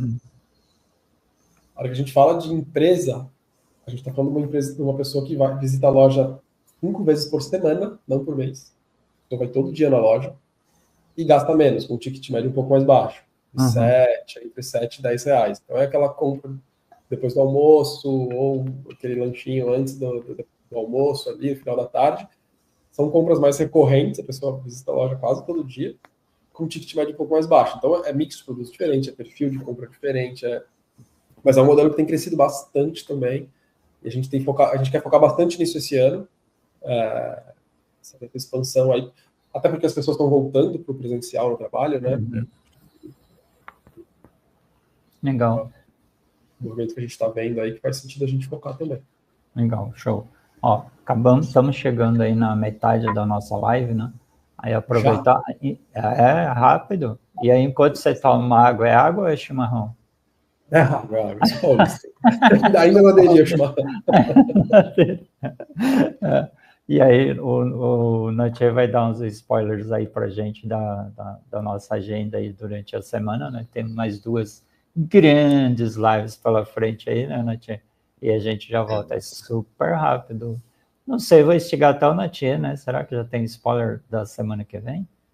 Ainda não, aí o pessoal vai ter que conferir as próximas aí para acompanhar, ficar na expectativa, exato. Porém é isso, temos 2 grandes lives aí amanhã, quinta-feira, nós vamos receber a Britvic, empresa aí do mercado aí de bebidas não alcoólicas, falando sobre a estratégia deles multicanal de aproximação com o consumidor. Quem vai participar vai ser a Tamara Mileski, que é gerente de marketing da Britvic Brasil, responsável pelas marcas Extra Power, Flying Horse, Jux e Amazu. E aí vai ser uma conversa sobre as diferentes estratégias adotadas por eles, né? Com foco em estreitar o relacionamento com os consumidores nesse mercado de bebidas não alcoólicas. E aí na sexta-feira aí tem uma live especial aí realizada diretamente lá da ESPM, né? Para comemorar o Dia do Consumidor. E aí nós vamos receber a Daniela Vilela, da Red Balloon, o Francisco Donato, da Mosaico, a Vanessa Rizzi, da Veloy, o Arthur Silveira, do Grupo Carrefour, a Raquel Paternese, do Outback, a Isabela Bonazzi, da Souvenir, o Silvio Lima, da Renault e a Larissa Raposo, da ISPM. E aí vai ser uma conversa sobre o desafio das mudanças de comportamento do consumidor em tempo real, né? Então, como que as empresas estão fazendo para acompanhar essa transformação aí, que é cada vez mais rápida aí de mudança de comportamento, de hábitos aí do consumidor. Então, convido a todos a acompanharem aí essas 2 lives. Quem quiser saber mais sobre essa agenda, basta acessar o link que nós vamos subir no chat. Lá no site tem todas as informações dos convidados, dos temas. É isso. Volto com você aí, viu, Noé? Boa, show de bola. Aí voltamos com o nosso amigo boa. Guilherme. Só gente boa, hein? Que honra tá aqui. Que? Numa dessas, se tivesse em São Paulo, podia ir com a gente de sexta-feira lá na SPM tomar um café e falar de consumidor. A gente está uma vez por mês, estamos em São Paulo também. Tem família aí também, então. Fechado. Fechado. Boa. Mas aí, ó, uma coisa que eu acabei atropelando aí, pelo menos as minhas perguntas. Se bem que a gente já trouxe pergunta que tinha aí? Não, né? Tem a pergunta ainda do Claudio aqui.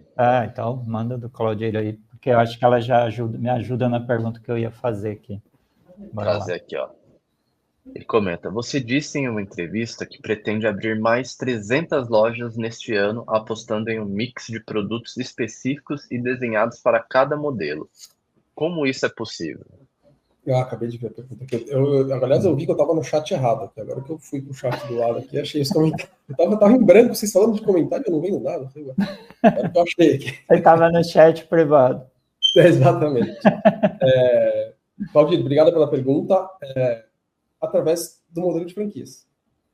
A resposta é através dos franqueados, né? Então, para a gente pensar no cliente e pensar em um mix de produto assertivo para cada loja, o modelo que a gente entende ser o mais assertivo para isso é através do modelo de franquia. Em vez de a gente está com 300 lojas agora e pretendemos ter mais 300. Em vez de um time aqui de Santa Catarina tocar 600 lojas e entender esse perfil de consumo de 600 lojas, a gente divide isso na rede de franqueados. Então, o franqueado vai tocar lá seu número X de lojas, pode ser até 10, 12, 15 lojas, ou muitos com menos lojas, e é o foco que essa pessoa vai dar naquelas lojas. Então, como eu falei um pouco no começo, esse foi o modelo que a gente entendeu de ser mais focado no cliente, através do franqueado. O franqueado vai entender, aquele franqueado vai estar, enquanto eu vou estar focado em 600 lojas, ele vai estar focado em 5.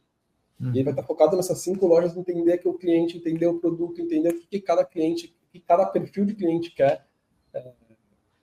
Por isso que a gente vê, eu vejo aí, falando até um pouco de outros modelos de mercados de bairro que surgiram no Brasil, como a OK, o Carrefour, Express, Dia.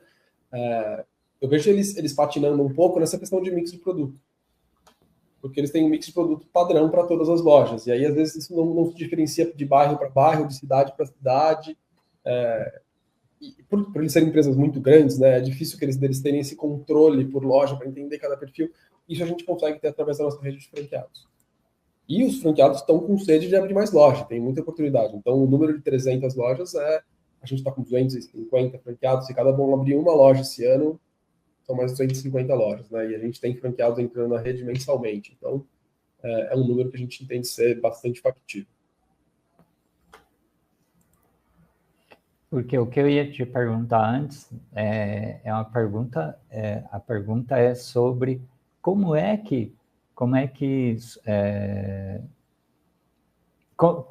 é a função do franqueado? O que ele faz? O franqueado é o dono da loja, literalmente. Então, ele... Porque tudo automático, certo? Ele só vai lá ver se está funcionando? Não. Pelo contrário. Não é tão simples assim. Não, o franqueado é responsável pelas compras, ele é responsável pela reposição da loja, pelo marketing da loja ali na ponta, né? Por essa comunicação com o Domino ou com os clientes finais. A gente tenta dar todo o suporte aqui, mas a gente tenta dar bastante liberdade também para que ele ouça o cliente, entenda o mix de produto que precisa naquela loja, faça ações naquela loja, entenda bem o que o cliente está querendo, mas ele é o responsável pela montagem da loja, por tocar o dia a dia da loja, né? A gente tenta dar as ferramentas para ele, para que ele faça isso. Mas, por exemplo, as compras que você falou, a gente tem parcerias. Então, tem um departamento de compras aqui que fecha parceria com a indústria, os nossos franqueados entram dentro do guarda-chuva e conseguem as mesmas condições, né? E aí, com uma rede mais forte, maior, a gente consegue condições melhores para todo mundo, né? Do que cada um fosse comprar sozinho. Mas o franqueado é o empreendedor, o responsável pela loja mesmo, e é ele que ele que faz a mágica acontecer, né?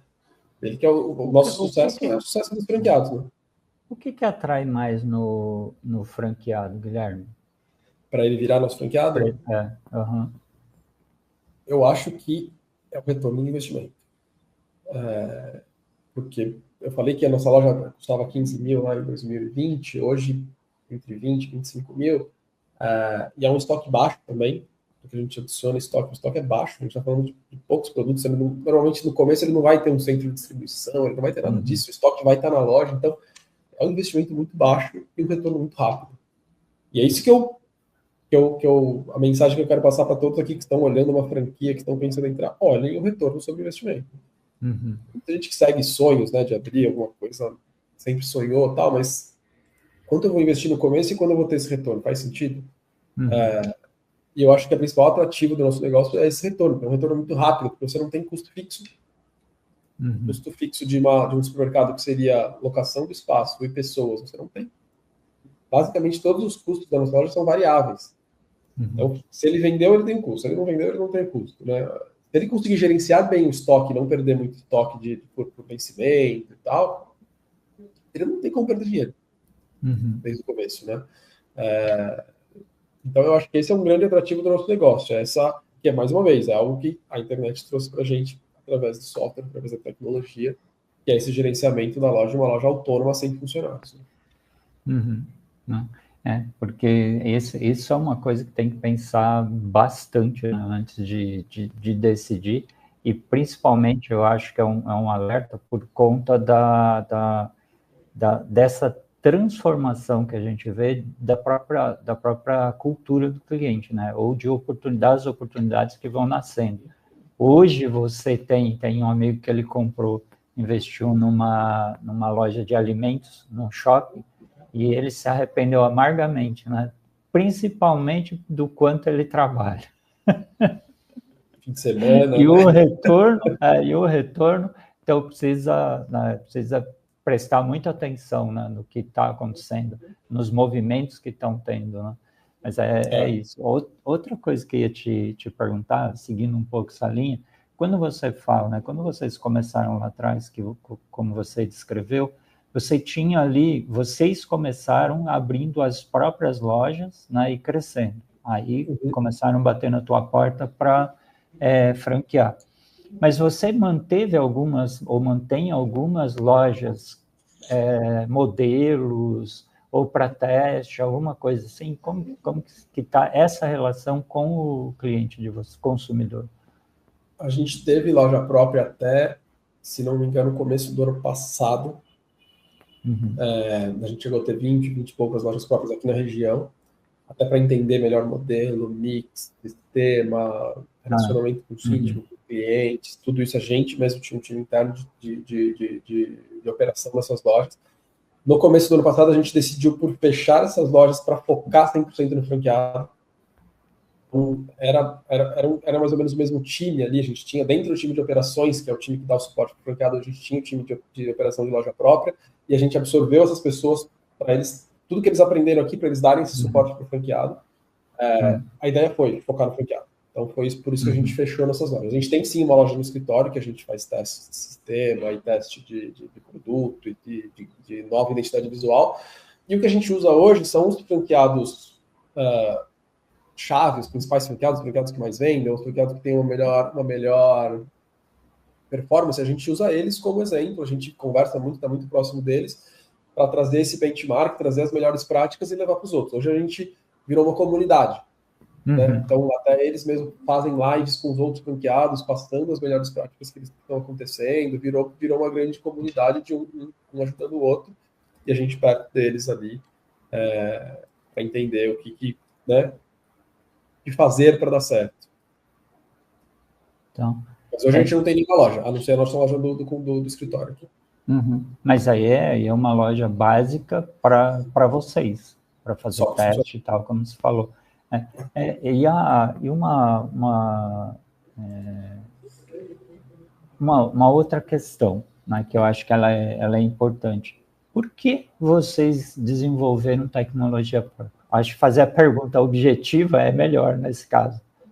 A gente entendeu desde o começo a importância de ter esse poder aqui dentro de casa, né? Então, antes, assim, tecnologia dá problema. Tecnologia, Facebook cai, WhatsApp cai, a gente vê, né? São várias coisas plugadas e não está tudo dentro de casa, né? Você depende de outros fornecedores, onde está seu software e tal. E quando acontecia alguma coisa e a gente não tinha esse poder, a gente ficava de mãos atadas, né? A gente dependia de um terceiro e aí o atendimento de um terceiro que demora, que tal, e aí para fazer alguma alteração, e a gente era um cliente dentro do leque de clientes dessa empresa. Então, a gente entendeu que ter esse poder dentro, a gente conseguiria ter muito mais agilidade, a gente conseguiria desenvolver também atributos do sistema que a gente entendia importante, talvez esse parceiro não entendia que fosse importante. Então, colocar cashback, colocar cupom de desconto, colocar alguma facilidade para o franqueado gerenciar estoque, enfim. Então, porque nosso negócio é autônomo. Esse franqueado, ele está em casa, quando ele não está na loja ali repondo, ele está em casa, no computador dele, no nosso sistema, olhando estoque, olhando precificação, olhando o que vendeu, o que não vendeu. Além da gente queria ter o poder de ser dono dos dados. Né? Então, nós e nossos franqueados termos acesso aos dados, sermos donos desses dados e termos acesso rápido para trabalhar esses dados do jeito que a gente queria. Então, desde o começo fez muito sentido isso para a gente. A gente acha que seria uma fraqueza a gente não ter esse poder de ter a tecnologia própria. Então, não foi fácil, bem barato. Fazer um software do zero e instalar e fazer funcionar é difícil. Difícil, caro e demorado. A gente começou a desenvolver esse software em junho de 2021, para começar a instalar nas lojas em janeiro de 23, e eu vou falar que ele estava rodando do jeito que a gente queria em agosto de 23. Ali. Caramba! E ele não para de desenvolver. 2 anos, e não para. Para. Acho que tem fila de coisa para ser desenvolvido, e aí você coloca alguma coisa, ele vai dar um probleminha na outra, você tem que voltar e corrigir aquela outra, porque você está sempre desenvolvendo ele pode dar um probleminha ali atrás. Né? É uma coisa que não para. Mas a gente tem um time próprio, isso que é legal, a gente tem um time próprio, interno. Nosso time de desenvolvimento está aqui dentro. Eu consigo ter agilidade, sabe, de fazer alguma alteração, de corrigir algum erro que eu não tinha se eu não tivesse esse poder do time próprio. E aí você acaba mudando, né, toda uma indústria que está preparada a te entregar um produto default, né? Porque ele tem que te atender, e ele não te atende em particularidades, né? Essas particularidades, falando nessas particularidades, quando você pensa no cliente, ela está mais... A tua dificuldade era maior de encantar o cliente, por exemplo, em algumas ações que vocês acabaram fazendo, porque uma coisa é você entregar o default. Se você quer uma maquininha para pagar, você tem. Se você quer fazer identificação visual, você consegue. Dependendo do monte de coisa, você tem disponível, é default. Mas talvez você tenha o default e não consiga encantar o cliente, né? Que é uma coisa que você tem que fazer, né? Tem. E aí a gente tenta ir bastante no detalhe, você falou da maquininha ali, a gente começou o nosso primeiro... Lá atrás, quando era software de terceiro, as nossas compras eram só por aplicativo. Tá. A gente entendeu que todo mundo tem celular, todo mundo tem o celular na mão, faz sentido o aplicativo. Mas a gente viu que ler o código de barras com o aplicativo, pagar pelo aplicativo, tem muita gente que tem medo de cadastrar cartão de crédito no aplicativo, né? Você comentou aí de uma geração anterior à nossa, talvez tenha um pouco mais de resistência a isso. E a gente foi entendendo, não, o cliente talvez não queira isso. Eu acho que faz sentido ele ter uma maquininha ali na loja que ele faça a compra. Aí a gente foi para aquela POS, que é aquela maquininha de celular touchscreen. Já melhorou bastante. Mas também entendemos que a tela é pequena, ela não é um hardware tão potente, ele esquentava, ele desligava sozinho, ele é pequenininha a tela. E a gente pensando e ouvindo. Assim, uma coisa que a gente está falando muito aqui de ser centrado no cliente, todos nós aqui somos clientes, né? Sim. Antes de sermos empresários, antes de estarmos aqui, somos clientes. A gente vai na loja, a gente vai no supermercado, a gente faz compra, né? E aí, a gente entendeu que uma tela maior, então a gente foi para um totem maior, 10 polegadas, faz mais sentido, é mais atrativo, né? Um botão maior, coisa mais colorida, mais simples, mais fluida, né? Então a gente mudou para o modelo de totem. E agora a gente está começando a pensar, será que é melhor ele estar na vertical ou na horizontal? As pessoas também estão muito acostumadas a mexer em celular que está na vertical. Nosso totem, a maioria está na horizontal. O que será que faz mais sentido?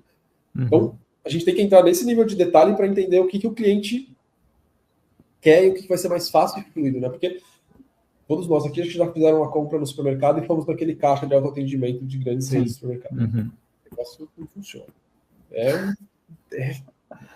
Você tem que digitar o CPF. De ajuda. Você tem que... Cartão de crédito. Qual o cartão de crédito? Mas qual a cor do teu cartão de crédito? Mas não é uma coisa fluida, né? E a gente usou aquilo como benchmark de não, a gente não quer ser aquilo. Então a gente fez um modelo de uma tela, de um sistema que é muito rápido para o cliente comprar. Tá. Um cliente que nunca comprou na loja, a gente fez bastante teste cego aqui de uma pessoa que nunca viu o nosso totem, a gente faz uma compra e eles fazem compra em 11 segundos, 15 segundos. Porque pensando no cliente, o cliente tem que ter uma coisa fluida, tem que ser uma coisa que depois ele fala, cara, que legal esse sistema, pô, desce lá, dá uma olhada como funciona aquela compra. E não como você sai do supermercado e fala, meu Deus, eu nunca mais volto nesse autoatendimento, eu vou voltar pro caixa antigo ali, porque apanhei demais. Mais fácil. E foi pensando no cliente. Enfrentar a fila. Então a gente começou com o aplicativo, fomos para POS, estamos no totem, e agora a gente está indo para um totem vertical, talvez maior, enfim. E a gente ainda tem o aplicativo, né? Para quem quer fazer a compra no aplicativo, tá lá funcionando também. Tá. Mas a prova, olha só para finalizar, a prova de que faz sentido essa migração nossa, que hoje eu acho que o número é 99,3% das compras são feitas em totem na nossa loja. A gente tem o aplicativo e tem o totem. E as lojas que tem trava na porta, que é mais ou menos metade das nossas lojas, a pessoa precisa do aplicativo para entrar na loja. Tá. Ela precisa do aplicativo, ela se cadastra, ela lê o código o QR Code que tem na porta, ela entra, e ela poderia finalizar a compra dela com o aplicativo, mas não, ela põe o celular no bolso e faz a compra no totem. Tá. Agora, essa entrada na loja também é importante, porque aí sim você tem todo o ciclo de quem está circulando na loja e está comprando de você, né? Você consegue identificar em detalhes esse consumidor, né? Ele é mais importante pela identificação do consumidor, para entender como cada comportamento de consumo, até do que por segurança. E foi o primeiro motivo lá atrás de a gente ter colocado, para te falar a verdade. Né? A na porta faz sentido por segurança, porque eu sei quem está entrando. Sim. Né? Mas ele passa a fazer muito mais sentido por conhecer o comportamento do consumidor. Mas aí, de novo, estamos falando de cliente, tem gente que não gosta de dar CPF, tem gente que não quer se cadastrar, tem gente que quer comprar rápido, então a gente deixa isso aberto também. Por mais que a gente está perdendo dados importantes, está pensando no cliente. O cliente pode não querer, tem estado que é obrigado, né? A gente não tem o que fazer.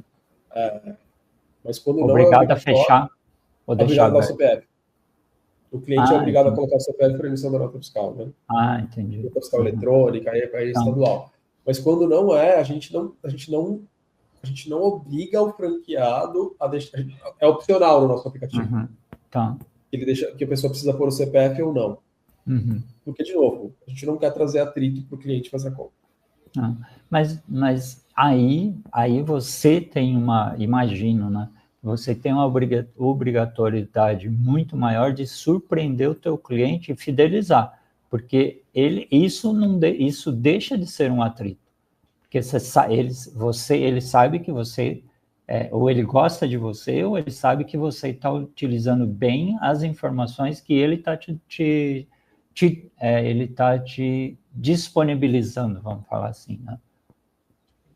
É isso, mas através do nosso modelo, como a gente fala de franquia, esse franqueado, basicamente, ele conhece os clientes ali da loja, né? Ele tem essa informação, e a gente sabe o que aquela loja está vendendo. Talvez, se é uma loja que não tem CPF, que não tem essa obrigação de CPF, eu não sei quem está comprando exatamente, mas eu sei o que estão comprando, e é um grupo limitado de clientes, né? Eu consigo pôr um mix que faz sentido ali de qualquer maneira. A gente está pensando sempre no cliente. Então, sempre ser mais fácil para o cliente. A gente já teve problemas nessa questão do CPF, então, se não é obrigatório nesse estado, vamos deixar opcional. Muita gente coloca CPF ou não. Mas, de qualquer maneira, eu tenho os dados, né? Eu tenho os dados daquela loja específica que está sendo vendida. E, de novo, eu tenho um grupo específico de clientes. Eu não sou uma loja de rua que tem clientes que... São os mesmos clientes que voltam sempre, né? Na minha loja. E é um grupo limitado. Então, eu consigo mesmo assim ter... Eu prefiro deixar mais fácil para o cliente do que ter 100% dos dados sabendo quem comprou o que horas. Aí nesse caminho, né, quando está falando, né, até de tecnologia, o que vem por trás, aonde você já aplica inteligência artificial? Aí? A gente está trabalhando numa inteligência artificial, pensando um pouco no franqueado, que é na lista de compras dele. Então, com base no histórico de vendas daquela loja e com base numa projeção do que está por vir e pensando em sazonalidade, né? Nos próximos meses é Natal, é Páscoa, é Carnaval, enfim. Fazer uma projeção de vendas, entender o que tem no estoque dessa loja nesse momento e ele dá uma lista de compras assertiva, pensando em não perder estoque de vencimento, não perder estoque de itens que não vendem. Então, a inteligência artificial ajuda a gente a comprar melhor e a gerenciar melhor estoque. E na ponta ali para o cliente, a inteligência artificial para sugerir produtos que façam sentido, né? E aí acho que são coisas até que já existem. Né? Ser proativo para o cliente. Mas a gente tem usado mais inteligência artificial para cá, para atender meu cliente também, que é meu franqueado, né? De cliente, tem o cliente da loja, mas o franqueado também é nosso parceiro, cliente, sócio, enfim, várias coisas ao mesmo tempo. E a gente está pensando bastante em ajudar ele a gerenciar essa loja. Não, e é um cara que, como você está ali embaixo, né, não há facilidades, é descer o elevador, se for prédio, né, ir lá pegar o produto e subir. Não, a gente fala... Esse da conveniência é espetacular, né? A gente tinha uma loja em Osasco, tem uma loja em Osasco, que, para quem fala muito sobre concorrência com a gente, tem supermercado aqui perto, tem loja aqui na rua, e eu nunca vi nada igual, assim, era no centro de Osasco, não sei se vocês conhecem, mas tem um centro ali que tinha um Carrefour, tinha um Extra, tudo no mesmo centro, assim, no mesmo lugar. E aí na mesma rua também tinha mais 2 ou 3 mercados. Aquela loja por muito tempo foi a nossa loja que mais vendeu na rede. E era a loja que tinha mais concorrência disparada. Então, não importa se tem um mercado na frente, na porta, na rua, a gente está mais perto. Ninguém está mais perto que a gente. Você não consegue ir de roupão ou de chinelo ou com a roupa que você está em casa, você tem que atravessar a rua. O nosso está mais perto. E aberto 24 horas todos os dias.